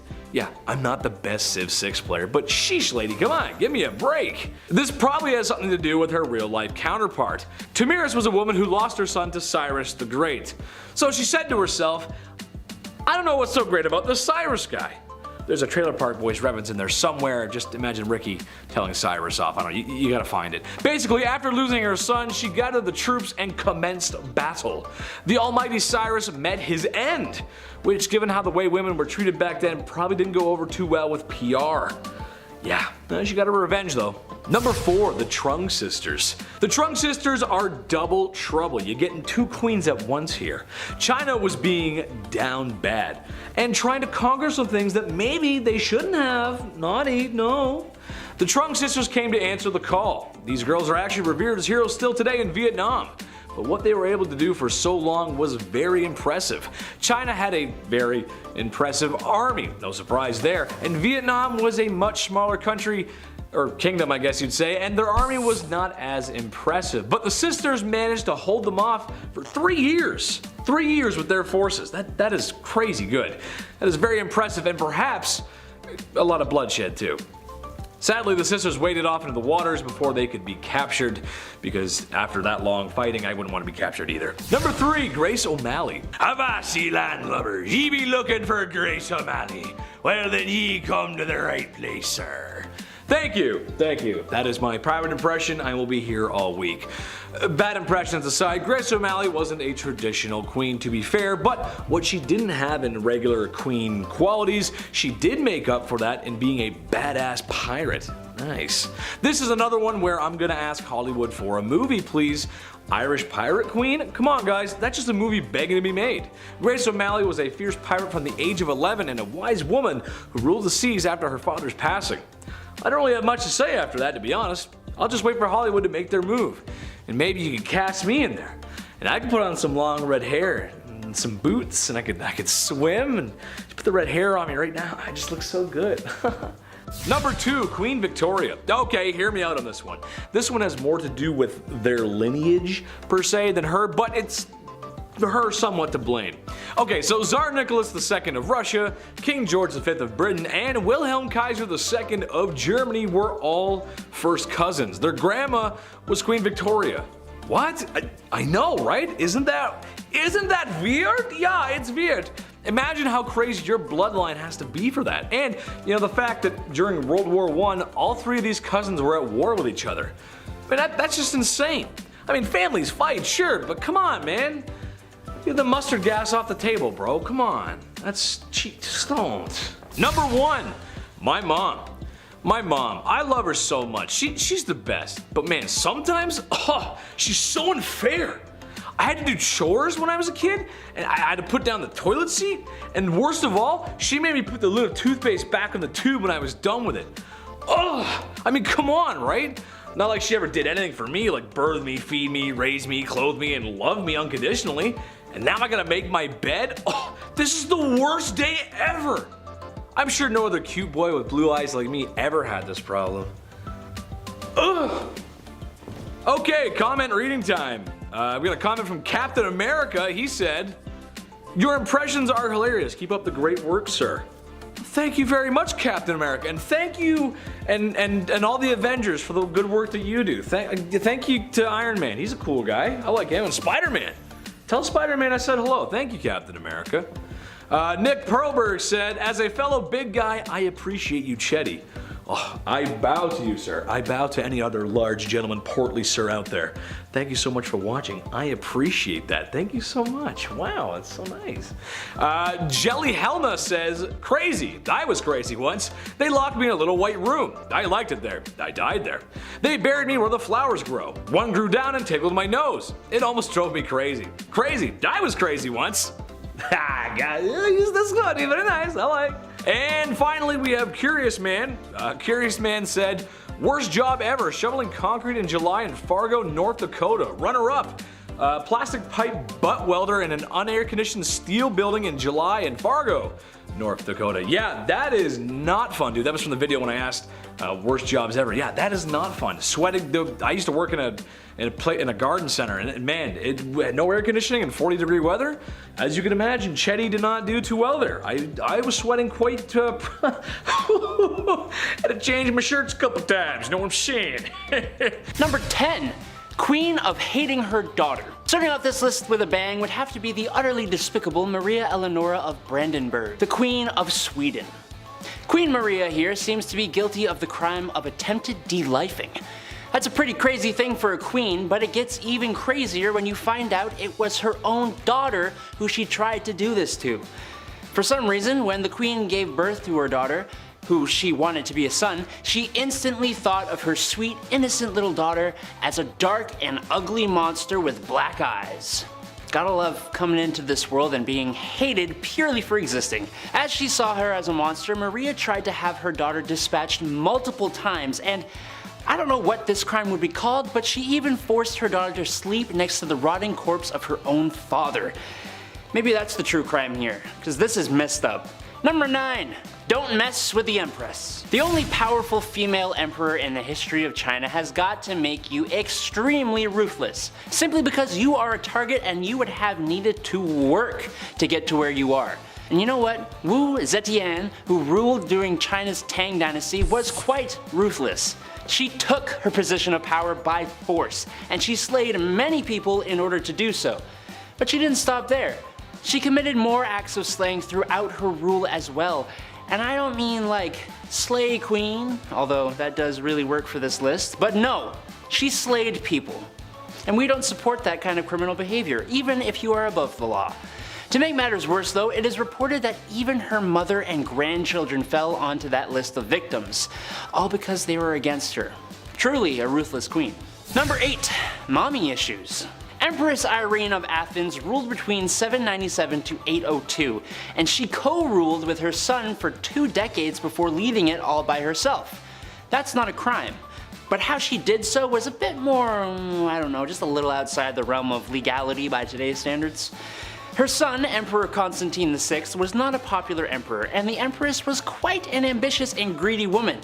She wanted full control of the Byzantine Empire, and to do that, with the help of some political allies, Irene led a conspiracy against her own son. Poor parenting skills if you ask me, but hey, the two actually made up and were at least somewhat civil. That is until Constantine divorced his wife and married his mistress, turning the people against him and giving Irene the opportunity to lead another conspiracy and then have her son's eyes gouged out. Yay! Number 7. Rana Valona. I honestly didn't know Madagascar had queens or kings. That's not because it doesn't make sense, I'm just dumb. Thanks to me being a young child, I thought the only royalty Madagascar had was King Julian, you know, like the lemur. King Julian! Like that King Julian. But they did have kings and queens, and one of these queens was pretty damn brutal. Queen Rana Valona I ruled Madagascar between 1828 and 1861, and there is absolutely no doubt that she would do anything for her kingdom. After King Radama I, her husband, passed away, she took over the crown, and during her reign, she put a lot of people to the axe, or whatever way they executed people in Madagascar. Her uncle was one who met the sticky end to protect her power. But some records state that Rana Valona ended her own mother's life by subjecting her to starvation. Rana Valona sent her mom to her room and didn't let her have dinner. Or any meals, really. That's never okay, and would get someone like us charged under the law with something. I don't know what exactly it would be, but it'd be something. Number 6. Pretty firmly against cheating. Not to be weird, but I can kind of see where this queen is coming from. At first I sort of get it, but not later on, just at first. Henry II of France had a lifelong affair with his mistress, Diane de Poitiers, and even while on his deathbed, he begged his own wife, Queen Catherine de Medici, to allow him to see her. Kind of really disrespectful to your wife, but I guess he loved his mistress too. I'm kind of confused on the morals of this. However, the queen was not confused on the morals and didn't give in to his plea. In fact, she even denied Diane entry into the room, letting the king pass away without having his dying wish granted. Damn. That ain't a crime. This queen had a daughter who took after her dear old dad when it came to the whole monogamous relationships, meaning she didn't really have them. When the queen mother found out about her married daughter's new romantic interest, she locked her daughter up in a castle and never saw her again. But she became even worse when she ordered her daughter's romantic interest to be executed in front of her. Now that is rough. And while she didn't do the deed herself, giving the order is kind of bad enough. It gets worse. Her son, King Henry, didn't like that she cruelly did this to her own daughter, so she had him dispatched as well. My goodness. Number 5. Bloody Mary. Duh. Mary I, or Bloody Mary as she is also known, was the first real queen of Britain. But this reign didn't last very long, 5 years to be exact, before she was replaced by the much better Queen Elizabeth. But in that short 5-year span, Bloody Mary earned that title, let me tell you. Mary I ordered war against the Protestants and slew quite a hearty handful of them for heresy. Which is interesting since her father, Henry VIII, was kind of the guy who made Protestants more of a thing in England, and then her sister was also Protestant and made it the main religion in England. History is full of people needlessly passing away because what they believe isn't the right thing. Anyways, to heat things up, Mary even had some of these Protestants burned on the spot. Some is kind of an unfair statement. You see, the queen here was responsible for burning over 300 Protestants at the stake. Other kings and queens burned people at the stake for their faith. I mean, Mary's father did it, as did her sister. But it's the sheer amount of people that make her much worse and much more famous. Number 4. Taking over.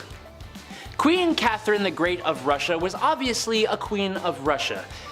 But that don't mean she was actually Russian. She was actually German-born.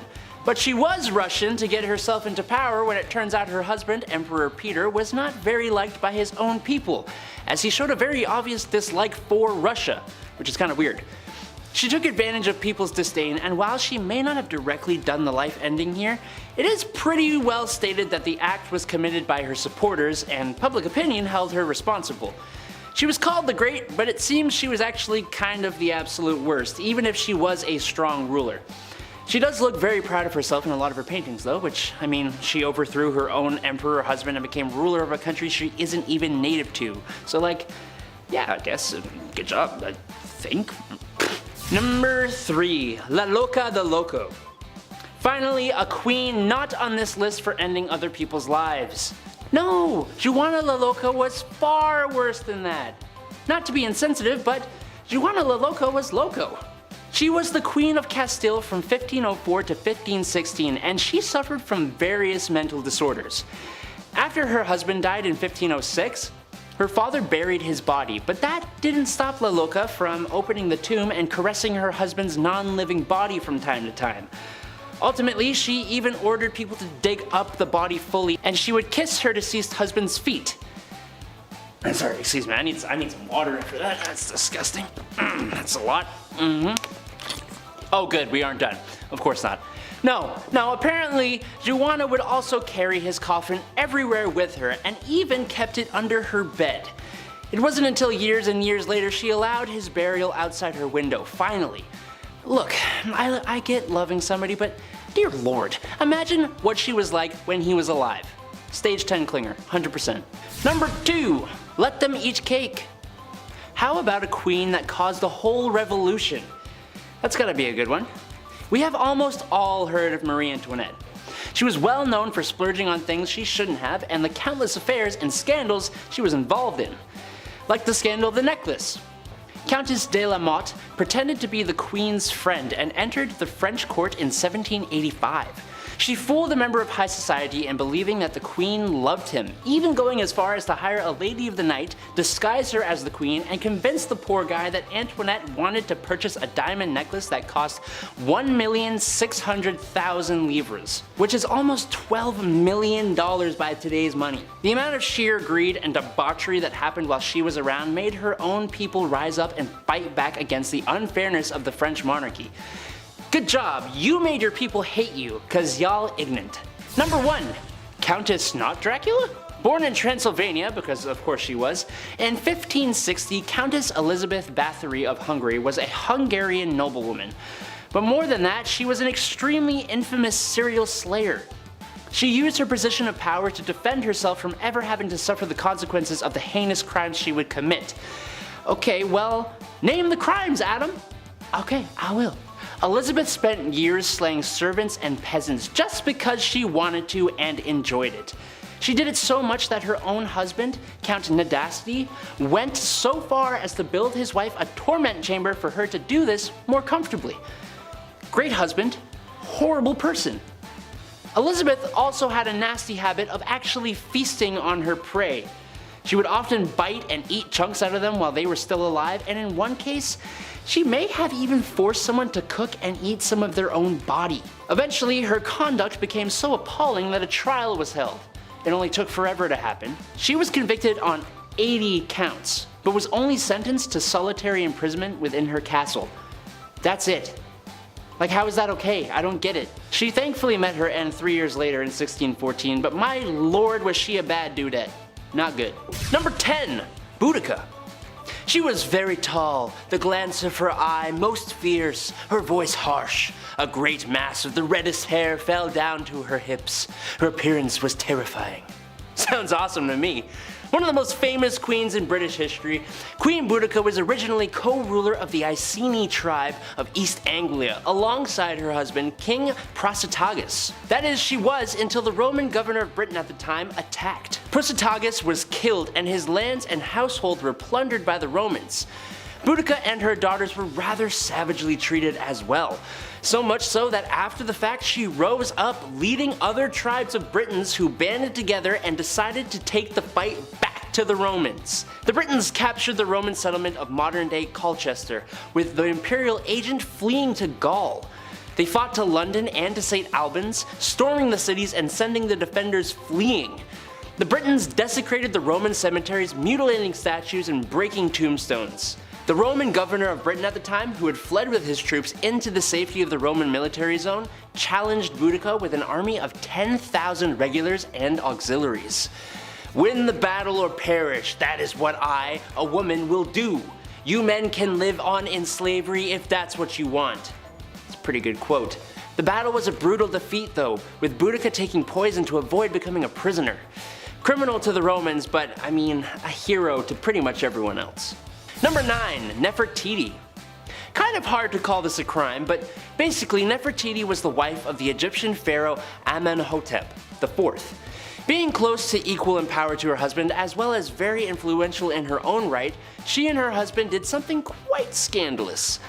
They decided to turn their backs on almost the entire pantheon of Egyptian gods. Sort of. They made one god the prime god of Egyptian religion during their reign. That would be the god of the sun, Aten. They moved the capital of Egypt to a new location, which they named after Aten, and they even both changed their names. He became Akhenaten, and she became, give me a sec here,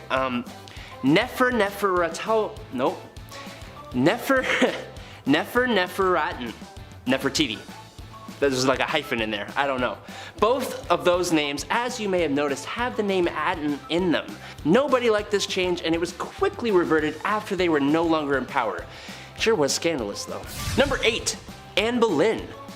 Honestly, for most of the wives of Henry VIII, it's a little hard to, well, 1, pick one, but also 2, really know if any of the things they were accused of actually happened or if they were just easy excuses. But nonetheless, here we are, and since we haven't talked about any before, why not start with the second one, who was pretty much the catalyst for Henry VIII and England breaking away from the Roman Catholic Church and forming a whole new church, resulting in the deaths of an eventual thousands of people. You see, divorce is strictly prohibited in the Roman Catholic Church, so when Henry met Anne, his wife Catherine, who had not produced him a son to carry his name, just kinda had to go, prompting the whole damn Reformation. Was it worth it? No, because the marriage lasted 3 years before she was charged with infidelity and incest, and lost her head. I kinda feel bad for anyone associated with King Henry VIII though. Number 7. Queen Dida. Queen Dida of Kashmir was quite an ambitious queen mother. Dida seized complete administrative control during her husband's reign, ultimately becoming queen regent for her son and grandsons. That ain't enough for Miss Dida here. Mere advisory for her? No sir, she despised being just an advisor, and well, she disposed of all 3 of her grandsons using medieval forms of witchcraft and torture. Yikes. How dare they make Jima their advisor? Queen Dida got what she wanted at least, as she then reigned as monarch for 23 years, being in some form of power for nearly the whole of Kashmir's 10th century. And while she may have been more than a little brutal, she was honestly one of the best and strongest rulers Kashmir has ever had. Number 6. Queen Nandi. Queen Nandi of the Zulu Empire has a story that literally sounds like it's straight out of a movie. Before the Zulu Empire ever came to become a thing at all, Nandi was impregnated by a Zulu chief in the 1700s, giving birth to a son they named Shaka. But being the 3rd wife of the chief, she and her son were often ridiculed and shamed by other chieftains. Despite all that, Nandi raised Shaka to be an extremely fierce warrior. Shaka grew up to become the Zulu chief in 1815, and Nandi became the queen mother alongside him, known in English as the Great She-Elephant. She, alongside her son, wreaked havoc on those who had mistreated her and Shaka. But since Shaka remained unmarried, it was Nandi who, funnily enough, remained the power behind the throne of the Zulu Empire throughout her lifetime. She is the reason the empire ever existed in the first place, and if any of what she did was a crime, I kinda get it. Number 5. Julia Agrippina, Nero maker. Yes, making Nero should be considered a crime. But honestly, Julia Agrippina of Rome did quite a bit more than just that, and I can see where Nero got it all from. You see, Agrippina wanted to be in power, and when her uncle, Emperor Claudius, separated from his wife due to a scandal, Agrippina saw an opportunity, no matter how messed up it seems to both us and the people of the time. Agrippina seduced her uncle, became his fourth wife, and by extension, became the Empress. But it doesn't stop there. She manipulated her uncle husband into making her son Nero heir to the throne, and set up a marriage between Nero and her daughter-in-law Octavia. It's even rumored that she poisoned the food that ended her husband's life, allowing Nero to rise to power, which really bit her in the butt when Nero had her assassinated. What is this crazy family? Good God. Number 4. Queen Theodora. Queen Theodora was scandalous before she even became queen. She was involved in theater from a young age, and one of her most well-known character portrayals involved her stripping down to next to nothingness. But her acting career slowed right down when she met and married Justinian I, who was the heir to the throne of the Byzantine Empire. The two of them were as thick as thieves and ruled together, but that doesn't mean she didn't have a knack for dispatching of those who threatened her position. She was scandalous, but she did way more good than she did bad. She set up houses for ladies of the night, worked for women's marriage and dowry rights, and banished brothel keepers from the Byzantine Empire. She was also a huge supporter of monophysitism. I hope I said that right. She's even considered a saint in the Eastern Orthodox Church of the modern day. Killing it, Theo. That's kind of a bad joke, actually. Number 3. The Great She-Wolf of France. Queen Isabella of France started off her queen life married to Edward II of England, who preferred the company of men to his own wife.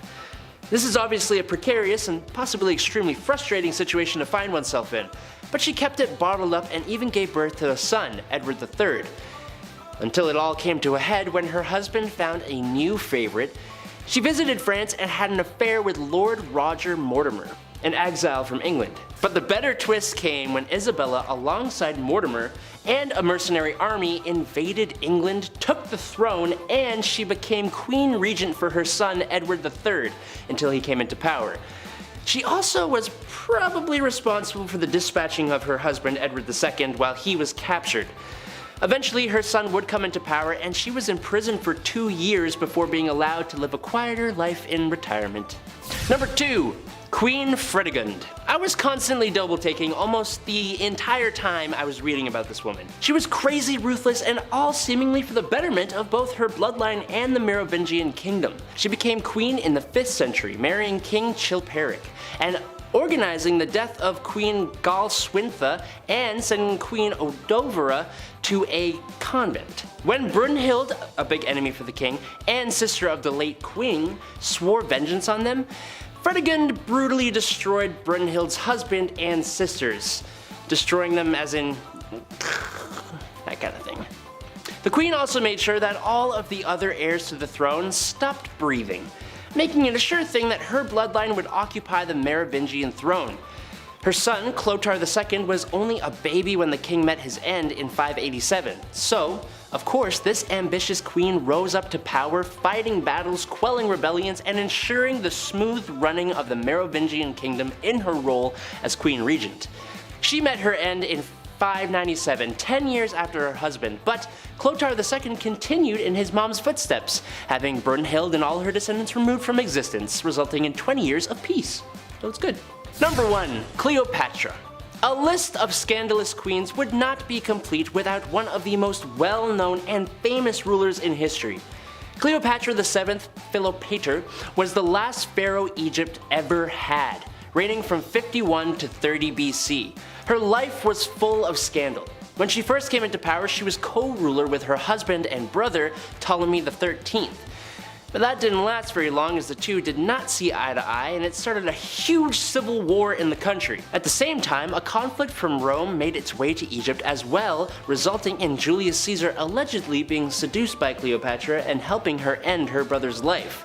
And again, being co-ruler with another of her brothers, also named Ptolemy, and ending the life of one of her sisters. She was also having an affair with Caesar and even produced a son with him, who became co-ruler with her after Caesar's death and after her other brother was seemingly assassinated. I'm so glad I was not a part of these families. Just death and betrayal everywhere.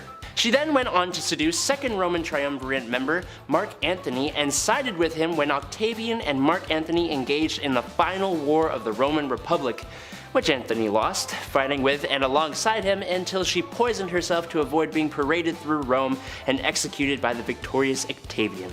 Number 10, Irene of Athens. First off, it's safe to say that all these people were a little spoiled. Like the royal family times 1,000. When you're named after cities, you were like rich. Irene of Athens was Byzantine's empress to Emperor Leo IV, and co-ruler from 792 until 797, mother to son Constantine VI, and sole ruler of the Eastern Roman Empire. Yeah, that's quite a resume, Irene. The quote, untimely death, okay, of her husband caused the throne to fall to her.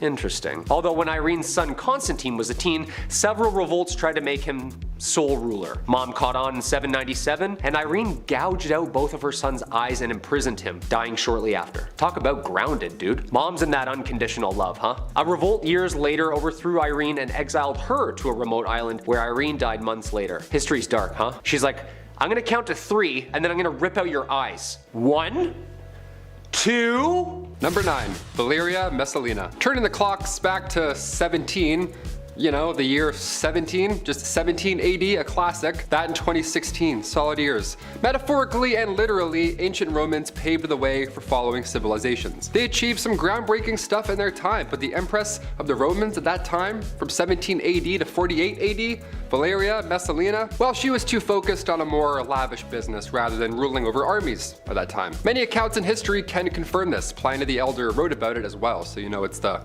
real deal. Valeria, she owned a big, fancy house where ladies of the evening would come and go. She made a lot of money. This is where the finest ladies who weren't even involved in that kind of lifestyle or that kind of business, this is where they changed their minds. Know what I mean? It was a big deal. She was changing the game. Because of Valeria and the operation she was running, sometimes Valeria herself would participate in these games. Yeah, contests, if I may, to see who could tango with the most people in one night. Yeah, Valeria hit 25 in one night, so yeah, I'd say she ruined a few parties, for sure. I mean, her husband, Emperor Claudius, would at least agree, no? Number 8, Catherine de' Medici. Catherine de' Medici was an Italian noblewoman born into a famous family. She was Queen of France from 1547 to 1559 with marriage to King Henry II, and mother of 4 future French kings, Francis II, Charles IX, Henry III.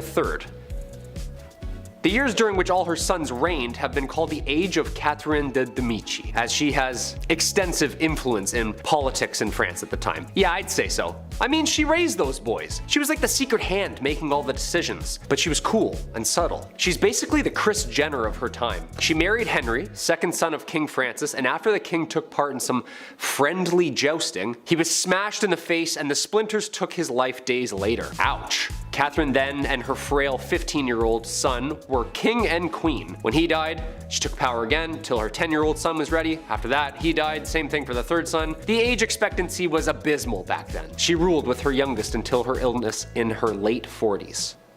Number 7, Queen Ranavalona I, the last queen of Madagascar. Where to begin? Queen Ranavalona, one of the worst in history. She was born in 1788 and she ruled over the kingdom for 33 years. She was cruel, violent, and would often choose violence first in order to preserve independence over the island. She's known as the most ruthless queen in history. After the death of her husband, she just went mad with power. It's pretty sad. In the late 1700s, the king brought peace to the land, but of course there were traditionalists who opposed him, as everywhere that happens. And the king's uncle at one point tried to take him out, but a local warned the king. Okay. The king repaid said local by adopting his daughter being Ranavalona. And now she was set to marry his son, Prince Radama. Now when her prince was alive, they didn't get along, and then come 1810, the king passed away, giving Ranavalona the promotion of a lifetime. It's also theorized, of course, that she, poisoned him, so that's probable and horrible. Ranavalona kept away the advances of the French and the British and left bodies of those who tried to attack out for display on the beach. Yeah, just to give you an idea of how she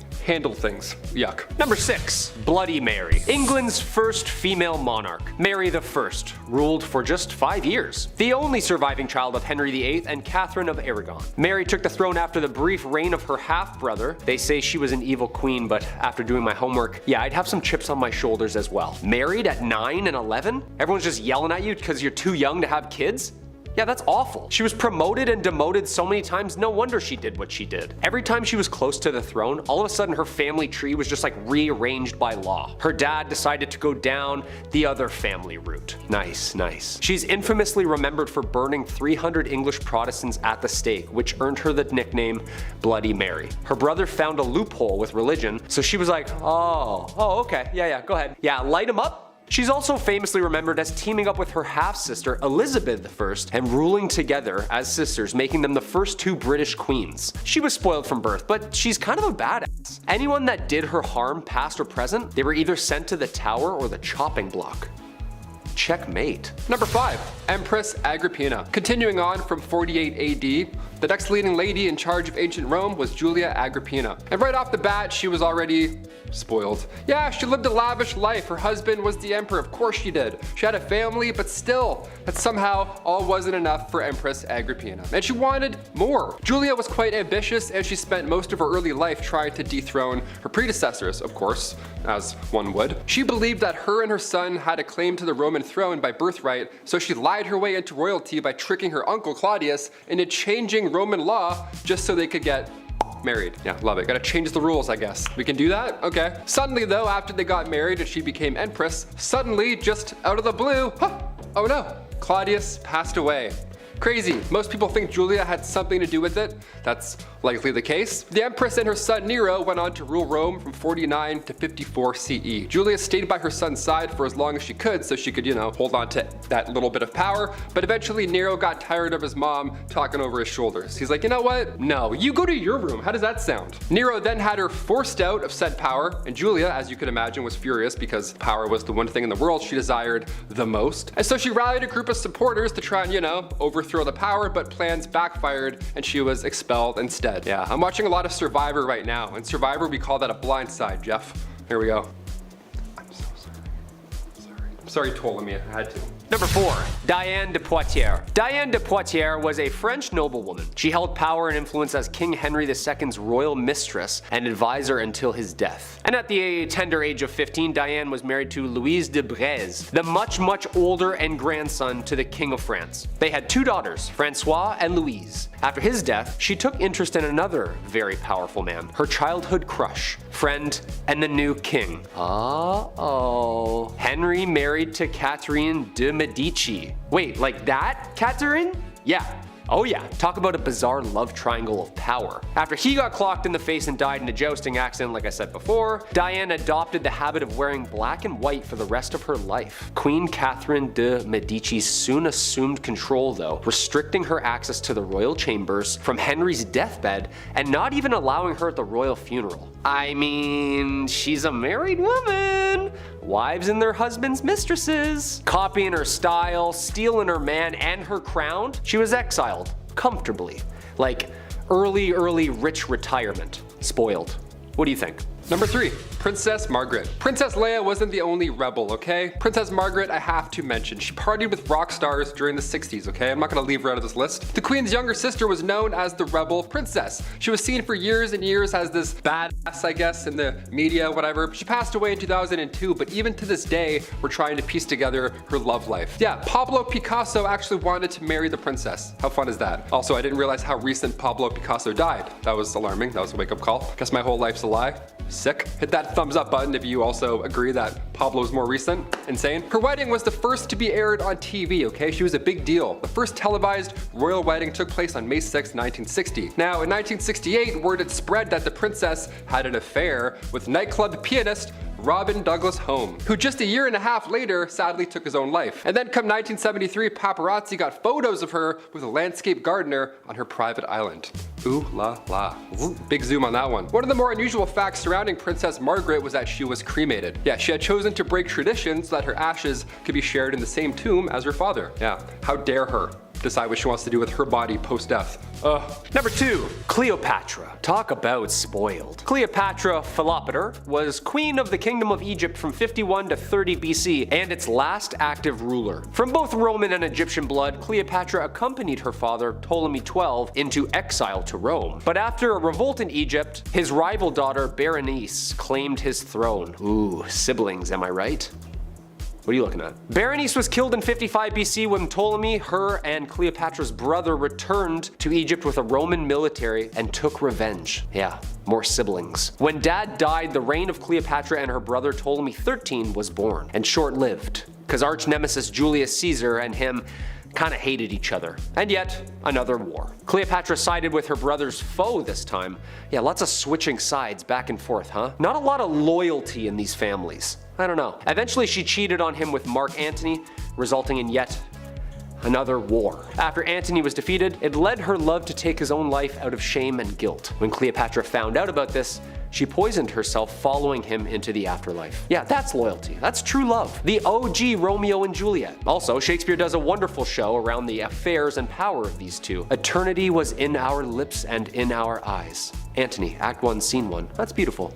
Beautiful, lovely. And number 1, Clara Ward. Back in the late 1800s, the name Clara Ward would stir up quite the conversation. She was famous, but for all the wrong reasons, of course. All it took was her bumping into a European royal. That's it, the rest is history. Since birth though, Clara was born into money. She didn't even need a royal husband in the first place, okay? She was born into a wealthy industrialist family. But she would sometimes visit the family mills, make it look good, shake some hands, get some photos. Hey, yeah, nice button, awesome, see you later. She's involved, she's part of the team. But then she crossed paths with the Prince of Karaman, Kime. He was there for trade, but when he left, he brought back with him said wife. People were freaking out at this point. A royal married a common American girl? This is unheard of. She was the talk of every town. See, unlike Meghan Markle, Clara loved to show off her newfound wealth. Some loved her in her image, others not so much. The marriage only lasted 6 years. Clara eloped with a Hungarian musician, and after her divorce, she turned to modeling. So yeah, it seems like she was in it for one reason. I don't know. I feel like she enjoyed the clout, just a little bit, right? Just a bit. Number 10 in our countdown is Julia Get a Grip Agrippina. When the Emperor Claudius's wife, Melissina, became entangled in an adultery scandal, the power position of the Roman Empress was suddenly wide open in the year 49. Julia Agrippina, exiled for a conspiracy against her first husband and widowed from her second that she was believed to have poisoned, concocted a scheme. In an outrageous maneuver, she seduced her own uncle Claudius to become his fourth wife. She didn't stop there, however. She then had her uncle husband make the son she had had in her prior marriage, Nero, his heir by marrying him to his own daughter from his previous marriage. Whew, now that's quite a family tree. Taking the title Augusta, she maintained a stronghold over political and household affairs, considering herself a co-ruler to her husband. After Claudius died from eating poisoned food, which is how her prior husband died, so make the connection there, Nero became a Roman emperor and would forever change Roman history in his time of rule. However, Agrippina could only hover above her son for so long, and his annoyance of her invasiveness grew. Nero chose to assassinate his mother with a trap, a boat set forth on the Bay of Naples designed to sink. But when it did, she swam ashore. Nero changed his plans and had his soldiers invade her summer home to do the deed instead. Number 9 in our countdown may be one of our most badass queens, Empress Theodora, from street busker to top dog. Syrian-born Theodora starts her journey as an actress, dancer, and mime alongside her two sisters in the late 400s, something she abandons by age 16 to be a mistress to a Syrian official, and she travels much of North Africa with him before his maltreatment and temper made her settle down in Egypt alone, where she took took up wool spinning. It was here she met Emperor Justinian and the two fell in love. And after Justinian changed some laws so that they could marry, they began co-ruling the Byzantine Empire together. So, what made her mad, you may ask? Her ideals and the smearing that they led to through history. She was historically known for supporting religious freedoms, women's rights, and the education of the masses. Her decisions, which reflected her opinions, led to the Nicaea riots of Constantinople. She intervened and was able to persuade her husband to stay.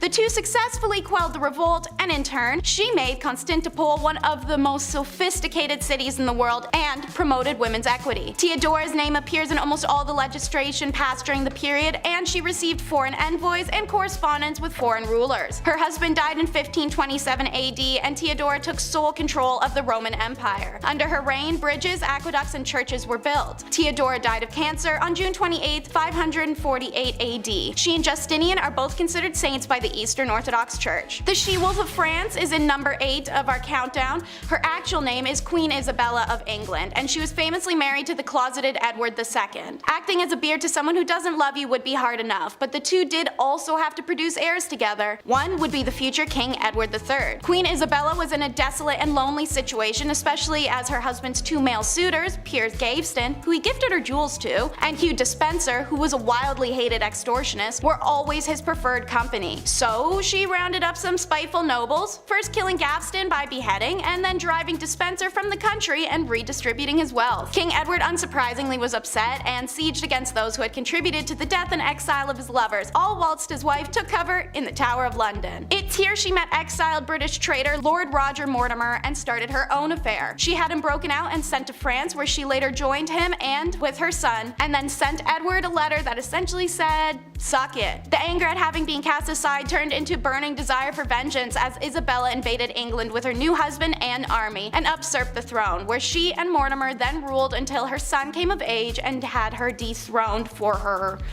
violent tendencies. She died 28 years later in retirement, and Edward III later went on to rule England for 50 remarkable years. Maria the Mad comes in at number 7 of our countdown. She was just 16 years old when she became the Princess of Brazil and the Duchess of Braganza, then their queen following the passing of her father. Brazil changed from just a Portuguese colony to a large kingdom. Brazil, the Algarves, and the United Kingdom of Portugal are 3 famous formations recorded under Maria the Mad and her son. After the death of the queen's husband/uncle in 1786, however, there was a noticeable decline in her mental health. 1788 saw the passing of her daughter, newborn son, and her closest confidant. By 1792, after the passing of her eldest son a year prior, Maria seemed to be experiencing combined symptoms of hallucinations, depression, and anxiety, all resulting from mass traumatic losses. It evolved to later include religious mania and melancholia. She started avoiding court gatherings and social or royal obligation. It was then her treatment went to Dr. Francis Willis, who tried straitjacketing, blistering, and ice baths, none of which were helpful for obvious reasons. After treatment for more than 5 years, he declared the disease was incurable. By 1792, Maria was no longer a capable ruler and deemed insane. Courts pushed her son John to take over the government ruling, but he delayed until he finally took the throne in 1799 for a truly tragic reason. There was just no longer any possibility that his mother would ever recover her senses. If the nickname Maria the Mad wasn't already taken, then this next Maria named monarch would have snatched it up. In at number 6 is Maria Eleonora of Brandenburg. Maria Eleonora was born in 1599 to Prince of Brandenburg and Anna, Duchess of Prussia. She grew up pampered, and Maria Eleonora was the it girl of the 17th century. All powerful monarchs fell over themselves to marry her. While she was dismissive of the 22-year-old Swedish king Gustav Adolphus initially, in 1620 she changed her tune as she'd apparently fallen in love with him practically overnight. And so they were married. With the king so frequently risking his life in battle, it became imperative that his wife produce a male heir, so Maria had to hanker down and focus on the baby-making business. Maria experienced 3 stillborn children consecutively before the successful birth of her daughter in 1626. It was a rare break in battle, so her husband was there to excitedly greet his daughter. Maria, however, had a very different response. Her baby was born with the condition fleece lanugo, a condition where hair covers the body of a newborn. Her infant was enveloped from its head to its knees, leaving only its face, arms, and lower legs visible. Maria was horrified, claiming to have birthed a demon, and rejected her daughter for the decade to come, even after losing her husband in 1632 Battle of Lutz. Watson. And while everyone mourns their own way, it's easy to say Maria really took it up a notch. She forced their daughter to sleep in blacked out rooms and reportedly hung King Gustav's heart in a golden casket on the ceiling above the bed, making the girl sleep directly under her father's blessed remains. In 1633, Maria Eleonora returned to Sweden with her beloved's embalmed body. She refused to bury Gustav for more than a year, reportedly embracing and caressing the decomposing king. Maria's story continues to become more demented with time, and her daughter grows to become her caretaker, especially when troublesome Maria runs away to Denmark permanently and her daughter's left to become the queen and pay her mom's allowance to Danish royals. Awkward. Number 5 may have not gone mad, but it was her favorite emotion, Empress Anna of Russia. She is remembered as a horrible and spiteful child with a cruelty streak. Young Anna, it was reported to be mannerless and vulgar. So when her father, who experienced a stroke shortly after her birth that left him handicapped, passed away, her very traditional mother attempted to raise her in classic elements of strict religious femininity, so she may be a quiet and obedient woman. Anna had other plans. She hunted animals, kept guns and swords, and terrorized other children as well as the commoners. This behavior was all a massive red flag for some of the crazy things she'd do later in life when granted power and the means. Anna's only husband ever was Frederick Williams, who at their reception indulged a little too heavy on alcohol and gave him a hangover so wicked that 3 days later he just died. In 1730, her uncle Peter the Great passed. The Privy Council turned her into the Empress of all of Russia since she was widowed and childless, which was assumed to cause less trouble. The joke's on them because she turned around and immediately abolished the Supreme Privy Council and re-established the autocracy. Now, she had the sole power, and while she made some serious political waves, Anna also made some strange choices. She has a serious vendetta with Peter the Great's daughter Elizabeth, her cousin. Elizabeth was a better looking, younger, and also a rival for her throne. So she ruined her life. No nobleman could marry Elizabeth. If Elizabeth chose a commoner, the Empress would strip her of her titles and her claim to the throne. When Anna found out about Elizabeth's side piece, the unhinged Empress ordered her men to cut out his tongue and exiled him to Serbia. Anna even woke up one morning and decided to force Prince Mikhail to marry her lower class older maid as a joke. After the ceremony wrapped up, Anna placed the Prince, Mikhail, and the maid in a cage, dressed them as clowns, and paraded them on top of an elephant to an ice palace she had constructed for their honeymoon. In the extreme cold of Russia, she reportedly advised them to get to doing the dirty with each other if they wanted to keep their bodies warm enough to stay alive. Maria Eleonora wasn't the only queen who couldn't give up on a dead relationship, pun intended. Number 4 is Joanna of Castile. Never meant to be a princess, let alone a queen, Joanna earned her title and nickname Joanna la Loca through unfortunate means. She had 2 older siblings, Isabella, who passed in 1498, and Joan in 1497. Joanna's mother, the formidable Catholic monarch Isabella I of Castile, passed away in 1504. This left the throne of Castile and Leon to Joanna when her father passed in 1517. Joanna had started exhibiting signs of mental instability in 1504 when her mother had been sick. She was struggling to eat or sleep and having outbursts of anger. One such example was when she wished to go see her husband in Flanders. The journey would take her through France, which Castile were at war with at the time. When she was prevented from leaving for Flanders, 24-year-old Joanna flew into a rage. Perhaps one of Joanna's most notable displays of mental instability occurred when her husband died in 1506. Joanna refused to part with her deceased husband's remains for a disturbingly long time, reportedly opening the casket to kiss or embrace him. I'm seeing a pattern here with some of these women. While pregnant, Joanna traveled with her husband's body from Burgos to Granada, a distance of 668 kilometers, which would take around 6.5 hours to drive in a car today. And talk about a romantic imbalance. While she did all of this posthumously, when her husband Philip was alive, he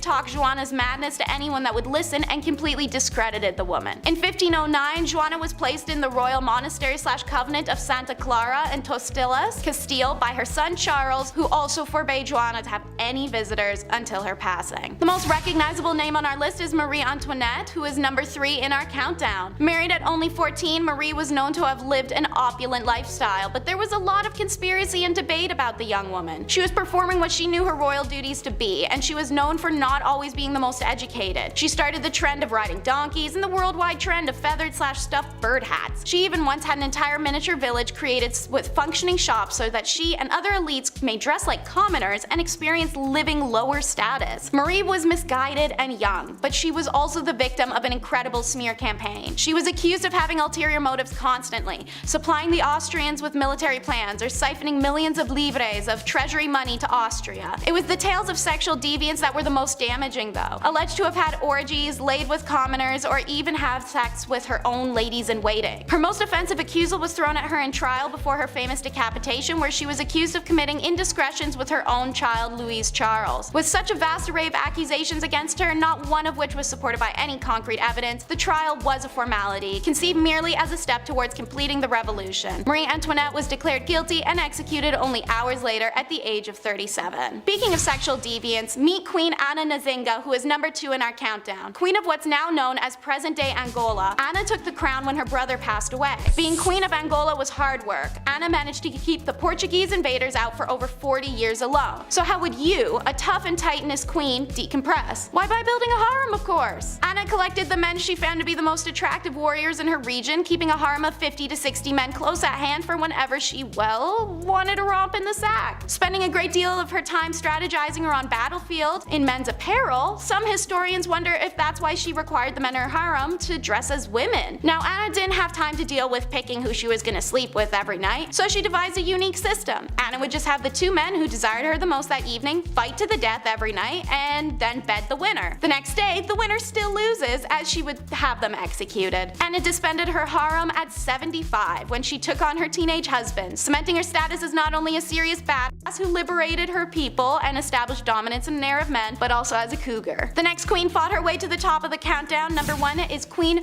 Rananavola the First. During her reign of Madagascar, Queen Rananavola the First is remembered as a dangerous tyrant who ruled her island nation with cruelty and an iron fist. Rananavola was merciless to those who tried to colonize her nation, but also to those inhabiting it. Should crimes, disputes, or discourse arise, Rananavola had a nifty trick to solve it called trial by ordeal. Both parties would be forced to ingest 3 pieces of chicken skin alongside a poison taken from a native plant, Tangena. Throw up your chicken skins and you're proclaimed innocent. Hooray! If you didn't, you were guilty and to be put to death, if the poison didn't kill you first. This trial was one of the punishments used in her persecution of Christian colonists, alongside throwing people into rock quarries and live dismemberments. Her horrific list really will go on. Rananavola was such a deadly tyrant that the queen managed to reduce her country's population from 5 million people in 1833 to 2.5 million in 1839, all through means of war, executions, religious persecution, or just settling scores. Depicted as a deranged tyrant even after her death in 1861, many have tried to repaint her image as one of a driven ruler trying to keep her culture and country independent from those trying to grow their own selfish empires. What's your take? Queen Victoria was anti-women's rights. Isn't that fun? Queen Victoria, who ruled England from 1837 until 1901, was in the perfect position to be the forerunner for the women's movement. Meanwhile, she's up in her office writing letters stating that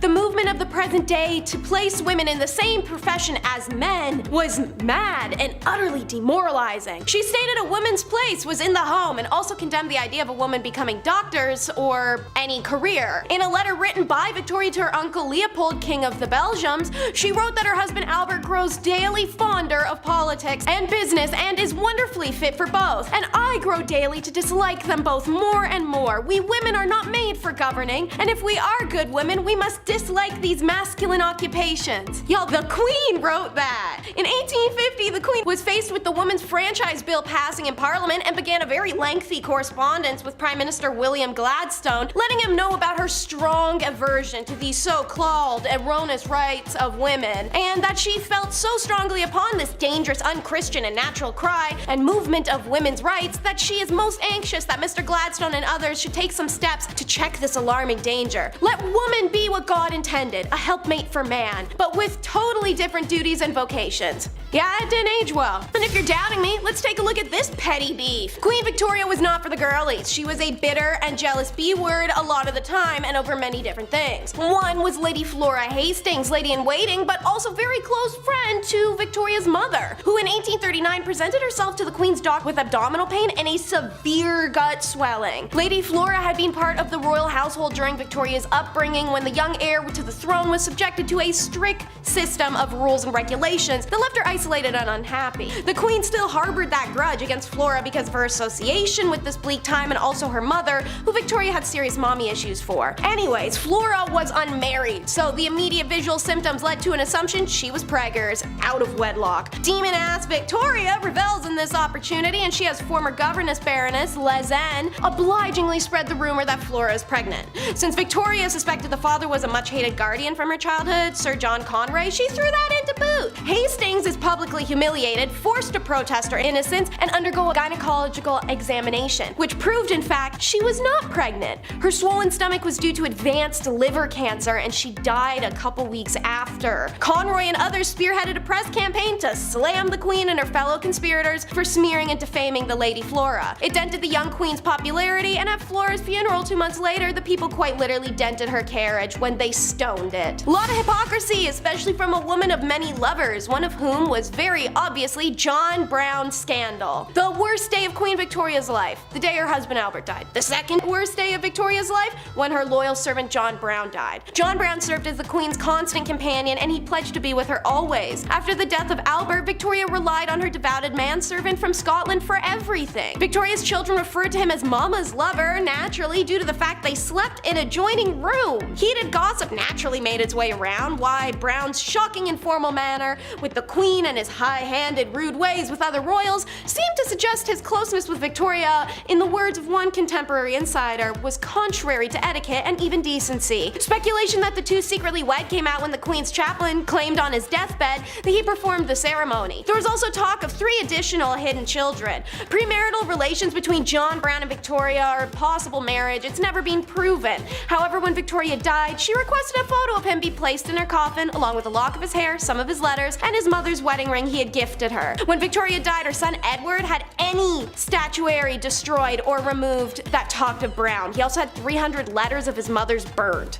The British monarchy has been known to be better than the KGB at covering up its scandals and destroying evidence, and Abdul Karim is a great example. The portrayal of Karim in Western biographies is that of a rogue who manipulated the queen for wealth. Naturally, that's the classic British racism that brought us colonialism. Abdul was only 24 when he arrived in England, but Queen Victoria was smitten by the young man's intelligence, charm, and seriously hardcore work ethic, and admittedly his height. Victoria upped his status by making Abdul her teacher in the language of Urdu. In return, he introduced her to curry, Urdu writing, and even hookah. That's right, they were hotboxing castles, guys. The court was meanwhile repulsed. Abdul was Muslim and supposed to be a servant, and yet he was closer to the queen than anyone else in her immediate circle. 4 decades his senior, Victoria brought Abdul with her on all her trips and treated him as a close companion. While a romantic relationship is insanely unlikely, the queen was signing her letters as dearest mother to Karim. The two surely had a special bond. The English courtiers hated him, and Victoria chose to ignore that snobbish and racist behavior by forbidding it. Naturally, it doesn't make it go away, but it means it didn't happen in her presence. In her final wishes, she was quite explicit. Karim would be one of the principal mourners at her funeral, an honor afforded to the monarch's closest friends and family. Victoria could not control what happened to the Munshi from beyond the grave, but she did everything in her power to mitigate the treatment she presumed the family would inflict. Queen's fear is justified. Upon her death, Victoria's children worked swiftly to evict her mother's favorite advisor. Edward sent guards to the cottage Karim shared with his wife, seized all the letters from the queen, and burnt them on the spot. They instructed Karim to return to India immediately, without any fanfare or farewell, and Victoria's daughter Beatrice erased all reference to Karim in the queen's journals, an effing commitment given Victoria's decade-plus relationship with them. The royal family's eradication of Karim was so thorough, a full 100 years would pass before an eagle-eyed journalist noticed a strange clue left in Victoria's summer home on a tour. Her consequential investigation led to the discovery of Victoria's relationship, the worldwide attention of it, the novel, the movie, and the finding of his heirs. Meanwhile, when the queen didn't like you, it was back to the usual political agitation and request denied. In 1822, after a few small-time jobs in the Tory governments over the years, Robert Peel became Home Secretary, where he famously established Metropolitan Police Force for London and reformed criminal law to reduce the number of offences punishable by death and educate prisoners. In 1834, 3 years before the events of Victoria, Peel became Prime Minister of a minority Tory government. Those governments struggled to pass legislation against the majority rival Whig Party and eventually resigned in frustration after just 100 days days or so in power. Then in 1839, Peel got the chance to form the Tory government by Queen Victoria, but he asked in return she replace the Whig ladies of her household with Tory equivalents. Said ladies in waiting were her friends, and many were married or related to the Whig ministers and MPs, so Peel refused to form government and Whigs returned to power. The Whig government was limping, but Victoria was passionately attached to Prime Minister Lord Melbourne and also refused to dismiss her female friends. It took the royal wedding of Albert and a failed attempt on their lives in the following year to revive the hatred that this gathered her from the public. And speaking of, Miss Victoria gave the progressive prime ministers endless hell, while lapping up the flattery of her favorite prime minister Benjamin Disraeli, who famously admitted he laid it on with a trowel. She never hid her intense dislike of William Gladstone. His approach to the PM role was progressive social policies, and she absolutely hated it. And his proposed plan for Irish Home Rule, which she considered a threat to her empire. Any name she could toss, she would. A mischievous firebrand, arrogant, tyrannical,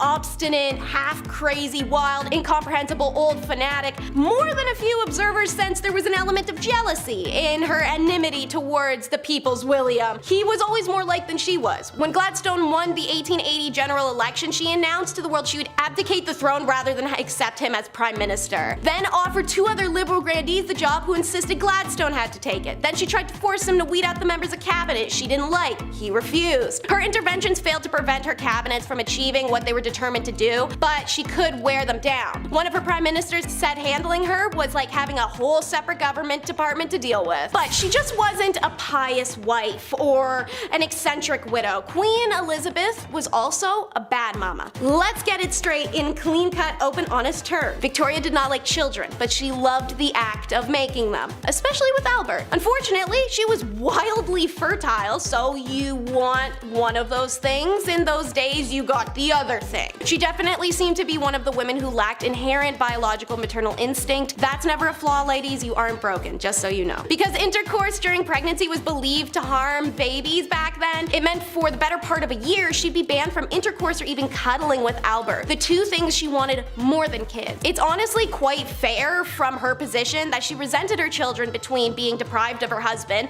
not wanting children in the first place, and lacking a maternal drive. Victoria, we should remember, didn't also have much of an experience of a family life, and she was raised under isolated conditions. Victoria in many respects was an awful mother as a result. She couldn't help but view her 9 children as functional extensions of herself, expecting unquestioning obedience, and was bullying them about their failings. When Bertie, the future Edward IV, rebelled against the rigid system his parents devised for him, she called him backwards and lazy. And when Victoria, who had decided Beatrice would be the unmarried companion of her old age and forbade mentions of weddings in her presence, learned her daughter was secretly engaged, she was so angry she refused to speak to her for 6 months. She only relented when Beatrice agreed to live with her after they were married. This ain't just some fun and games, this is the Baccarat scandal. Queen Victoria's son, the future King Edward IV, was a notorious playboy and hedonist. His passions included eating, banging, and gambling, with the latter landing him in very hot water in 1891. It starts with a game of Baccarat during a party at the country home of a shipping millionaire. One of the players was Sir William Gordon Cumming, another infamous playboy who was once described as possibly the most handsome man in London, but certainly the rudest. Gordon Cumming was alleged to have cheated during the Baccarat game, an accusation he angrily denied. So as tawdy British gents, they have a tea and a chat and come up with an agreement that all players would say nothing of this grave offense if Gordon Cumming signed a declaration promising to never play cards again as long as I live.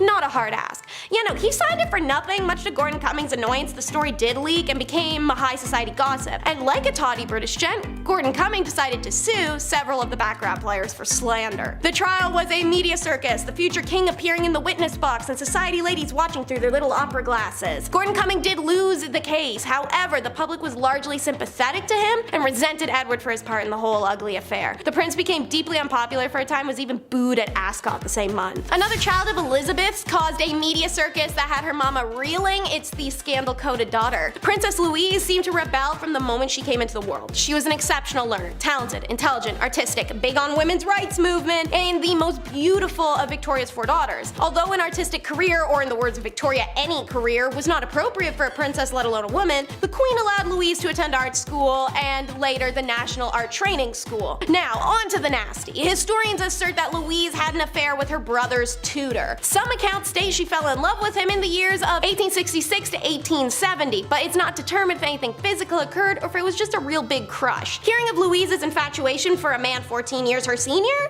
the queen quickly dismissed him. Louise, after a couple years, had an affair with the tutor, Walter Sterling, and she purportedly gave birth to his child. As soon as Louise gave birth, the queen arranged for the boy's adoption by the royal gynecologist, Frederick Locock. There's no documentation to uphold it. Why would they keep that? They're trying to hide it. Louise served as an unofficial secretary for her mother from 1966 to 1871 and worked closely with the queen's assistant, private secretary, Arthur Bigg. Rumor has it that these two had an affair, yet the most scandalous rumor about Louise surfaced at the death of the famed sculptor Joseph Edgar Bohm. Tales spread of him dying in her arms as they made love. In 1890, Louise married a dashing John Campbell. They did have an unhappy marriage, no children, and grew apart. At this point, Louise became romantically linked to Edward Lutyens, Colonel William Prober, and an unnamed musician master, pissing off her mom all along the way. And because her children weren't causing Victoria enough problems, then came the Cleveland Street Scandal. One of the most sordid scandals connected with the royals unfolded in 1889 when a post officer messenger was investigated on suspicion of theft because he was discovered to be in the possession of 14 shillings he could not have earned doing that job. The troubled youth is pressured to admit he had earned it in a male brothel. Bit of a big info drop, seeing as homosexuality was super illegal back then. The son of Albert Edward is named Albert Eddie Victor and was second in line to the throne of England at the time. At 21 years of age, he attended Trinity College where he made friends with Oscar Browning, a man known to favor attractive male undergraduates, and was also connected to said male brothel the police just found out about. When the police uncovered then questioned those working in the brothel, apparently some names came out. Eddie's. His father intervened in the investigation and no evidence against Eddie could be found or proven. That and the Cleveland Street investigation led to some working boys being given suspiciously light sentences. So there's press speculation that the indescribably loathsome scandal was being swept under the carpet to protect some high-ranking visitors to the house. One VIP linked with the brothel was Lord Henry Arthur Somerset, the head of the stables. The next year, Eddie became ill with what may have been venereal disease. Doctors in attendance referred to it as fever, and rumors spread of Eddie's intimate relations with a chorus girl of the Gaiety Theater, Lydia Manton, and later chorus girl Maud Richardson. The royal family reportedly paid off Maud for her silence. Shortly after, Eddie proposed to Mary of Teck, and she accepted, to great relief of the royal family. But the wedding never happened. He succumbs to influenza pandemic in 1889 to 92, and he developed pneumonia and died very shortly after his 28th birthday. Whether or not he was part of the Cleveland Street brothel scandal, we'll never truly know. And our first irrational nut coming in at number 10 is the animal. It's never a good sign when a mother's dying words are, "Somebody bring me a sword and cut me open to see how this animal came out of me." Also, never good that she's dying because of her son. But when it came to the Liu-Song dynasty, they love two things: killing their own family and killing everyone else's family. So it starts with how this kid, Qian Fei, is a prisoner to his uncle as a child, and a bunch of real creepy, uncool grooming stuff happens. So his dad kills his uncle to set Qian Fei free. You think he'd be grateful, but Qian Fei showed his gratitude when he became emperor at the age of 15, and his first move was to make all of his dad's portraits have cartoonishly large noses. Oh, and he did get rid of every law his father had ever made, all at once, and immediately, so it threw the country into a literal effing purge. While that's going on, Qian proceeds to start picking off family and staff members in an exceedingly violent manner. E.g., the nobleman whose eyes Qian Fei scooped out, put in a jar of honey, and called his pickle little ghost eyes. The servant he killed because she looked like a woman in a dream he died in. He left some of his uncles alive, but put them in cages on display. Healthy. This all feels very healthy. Especially when you add in the depraved, lustuous behavior, ordering female relatives to have intercourse in front of him, and then killing those who refuse. So I feel it goes without saying he wasn't on the throne for long. Qian Fei gets smoked relatively quickly, not by family, not by the military, not by nobility. He was killed by a group of his attendants. Just to drive that home, a group of servants killed the emperor and nobody objected. It was just a lot of, okay, yeah, yeah, alright, we can work with that. No, you guys ain't in trouble. Take the day off. So, with the entire family pretty much dead, one caged uncle is put on the throne, and he promptly killed every family member that was left, except for his young nephew, who succeeded him, only to be killed immediately by a general. And then the general began the Qi dynasty. Now on to number 9 for our favorite lunatic and the terrible tantrums. This whole video could have all just been SARS. These rulers were raised under conditions that guaranteed to make anyone a sociopath. Ivan the Terrible's father died when Ivan was only 3, and his mother was poisoned when he was 8. During his younger years, corrupt noblemen governed the land and starved, beat, and neglected Ivan and his brother. He, in turn, took his anger out on small animals, which he would throw off of the roofs of palaces. Good practice for that time as a teenager, when he pimp-walked his ass into the throne room, chokeholded the nobleman leader, and physically threw the man to his trained and hungry hunting dogs. You think that's bad? Psycho behavior, lightning round, baby. Let's go. So, when Ivan suspected a nobleman wanted the throne, he dressed the man as the king, put him on the throne, and gutted him there. Ivan created a special police force that had dog heads hanging from their saddles and could kill anyone at any time in public. Once when Ivan heard a rumor that a town called Novgorod was rebellious, he killed every single person in the town, and then sewed the town's archbishop up inside a bear skin, like this is the end scene of Midsummer, and as dogs hunt the archbishop Bearman down. It's hard to write all that and then use the phrase conditions deteriorated, but somehow conditions deteriorated. He was known to spend hours banging his face against the stone floor found in front of religious icons. What truly changed history, however, is he goes after his pregnant daughter-in-law. His actions cause her miscarriage, and his son, also named Ivan, berates his father. His father then beats his head in with a scepter, immediately ending the ancient Rurik line of nobility. With the only strong heir to the throne dead, Russia descended into chaos after Ivan's death, and at last nobles could place a family of their choice on the throne, an heir called Michael Romanov. Okay, it's lady time. Number 8 is religious mania Maria. Maria of Portugal, unlike pretty much everyone else on this list, had an idyllic childhood. Her father, the King of Portugal, paid a massive amount of attention to both her and her sisters. But while the king was winning Dad of the Year, his minister, the Marquis of Pombal, managed the country, which apparently meant imprisoning everyone who questioned him and killing anyone left over. I'll give him credit for still being loyal to the king, however, when someone tried to smoke said king, the Marquis rounded up his strongest political enemies, tormented them into confessions, broke their bones on a scaffold, and then burned the scaffold down. Unfortunately, that genetic religious mania starts kicking her ass pretty hard once Maria is in her early 20s. Naturally, this is also when she ascended to the throne, and the horrific actions of the Marquis in the name of her father convinced Maria that he is in hell for being a bad king and she would join him. To alleviate her guilt, she amnestied all the political prisoners and gave them positions in her court. Super sweet gesture, but spending decades in an 18th century Portugal's palace prison does not do much for the mind. So, most of these counselors and courtiers were absolutely insane.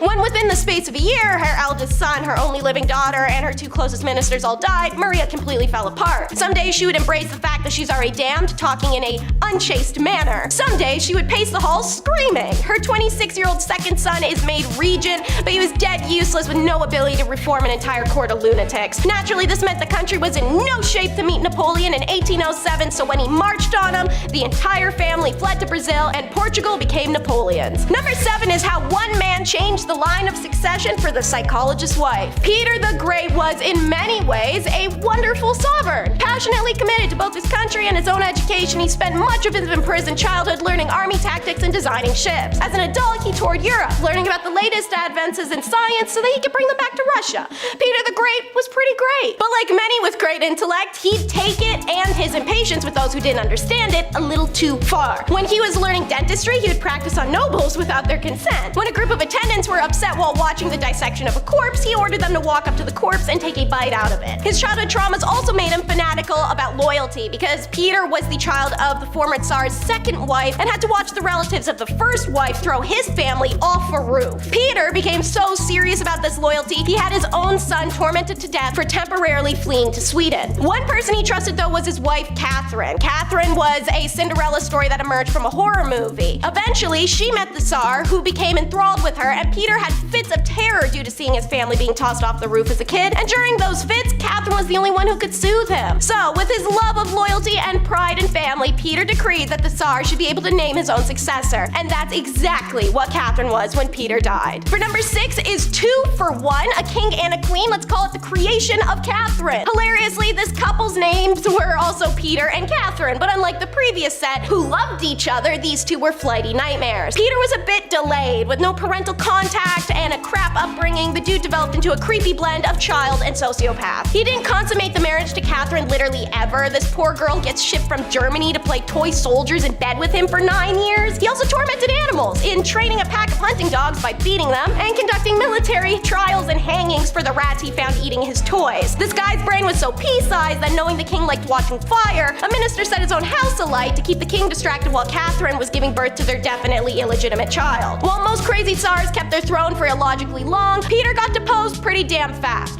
Why? He was crazy like a Prussian, not like a Russian. He was meant to be the Swedish heir, and he was raised to dislike Russia. Smoking Peter meant it was time for a lady leader, and Catherine, who was actually born in Prussia, had spent the first few years of her marriage vigorously Russianizing herself and cultivating the Russian army, who preferred a Prussian that had decided she was Russian to a Russian that decided he was Prussian. Number 5, we finally leave Russia onto France, who signed up for centuries. Centuries of what?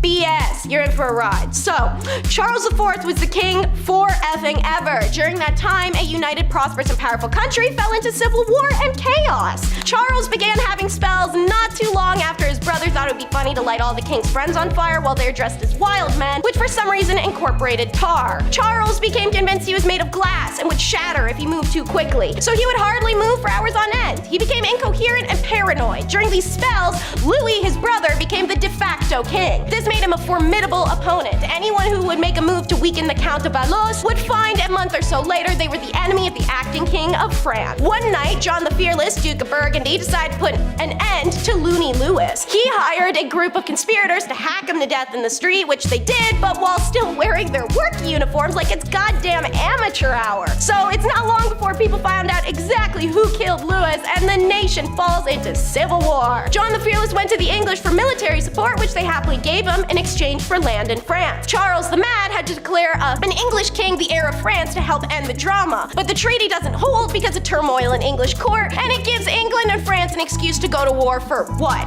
The next 100 years? Number 4 is our girl, the last Empress of China. A little luck gets her journey started. As a low-ranking concubine to the Emperor, she gave birth to the Emperor Xianfang's only son in 1856, a feat his wife, the Empress, could accomplish. The Emperor immediately raised her status, gave her a privileged life, and made her son, Emperor Tongzi, the heir. After Xianfang died, when her son was just 6, the new Empress Cixi orchestrated a coup grabbing the power from a council of elders. Once Tongzi ascended, Cixi became a Empress Dowager and a unusually powerful joint ruler. After Tongzi died very suddenly without an heir, Cixi had a backup ready and installed her 4-year-old nephew. This consolidated her power yet again, and she served as the de facto leader of the vast Qing Empire from 1861 until she died in 1908. During her reign, she stomped out rebellions, civil wars, and supported the self-strengthening movement, a period of institutionalization, economic, and military reforms, which helped transform China from an aged society into a more modern superpower on a global scale. Now over to the Ottomans for number 3, which will be coming out of the cage, be doing not so fine. Our tale begins with a group of brothers, the most prominent among them being Ahmed I and Mustafa. Ahmed puts his brother Mustafa in the cage, a tower with no windows, a brick wall built over the door, and no human contact. Don't be scared, guys. This is what all Ottoman empires did with their siblings. They also disfigured their faces sometimes. Pick your poison. So,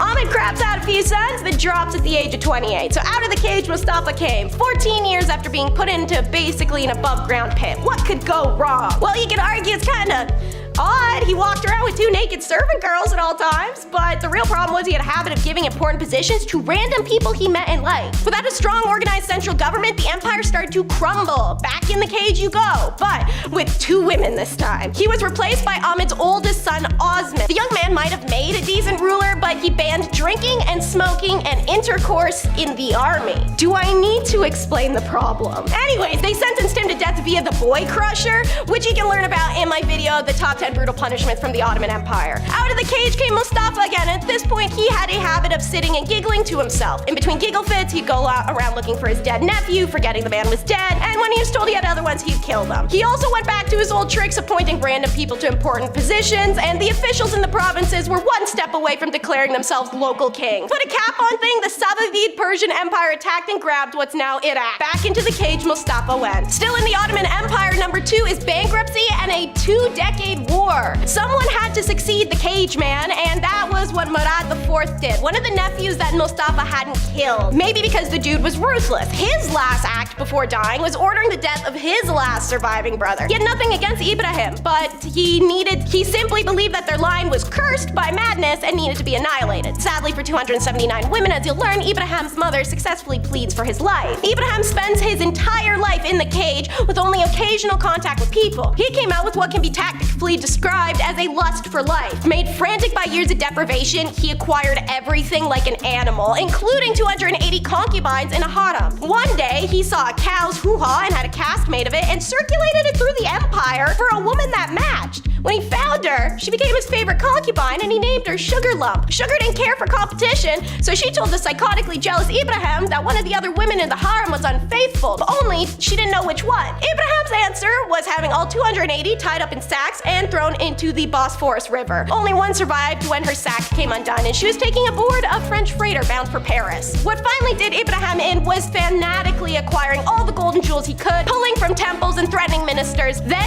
Ibrahim started a war with Venice. He soon couldn't pay the Janissaries and they sent him back to the cage. The war with Venice outlasted him by 22 years. And last but never least, number 1 is the Bumper Car King, aka the story of how Justin II lost half of Italy while playing bumper cars. Yeah, real story. Evidently, he joins pretty much every monarch on this list as having their formative years isolated and terrified of sudden violent death. Doesn't help being a Byzantine heir and having your parents be the notorious couple Justinian and Theodora. Eventually, all their heirs run out except for Justin, who inherits a pretty crappy situation, seeing as his dad's foreign policy was to expand military as far as he could and then pay his new neighbors not to attack him. And shocker, tribute costs a lot. Unfortunately, the empire was going through some tough financial times and Justinian had been borrowing to cover his annual payment. Justin believed he could do better by just refusing to pay the Persians while pitting the tribes in the north against each other. It was then under the strain of multiple nearing armies that Justin had a nervous breakdown. Ministers would be asking him what to do and he'd claim to hear voices and then climb under his bed to escape them. On bad days, he would violently grab at people, biting them on the arms or the face. Legend has it that he literally ate a couple servants. In desperation and self-preservation, the servants tried to think of a couple ways to keep the emperor distracted from eating them, so they came up with the throne on wheels. Servants raced him around the halls of the palace on the throne, trying to keep him amused with the speed. When he had guests, they'd also get to experience zooming around on wheeled seats, aka bumper cars. In the end, Justinian II fared pretty well, perhaps better than he deserved considering his last words as emperor were complaints about his servants.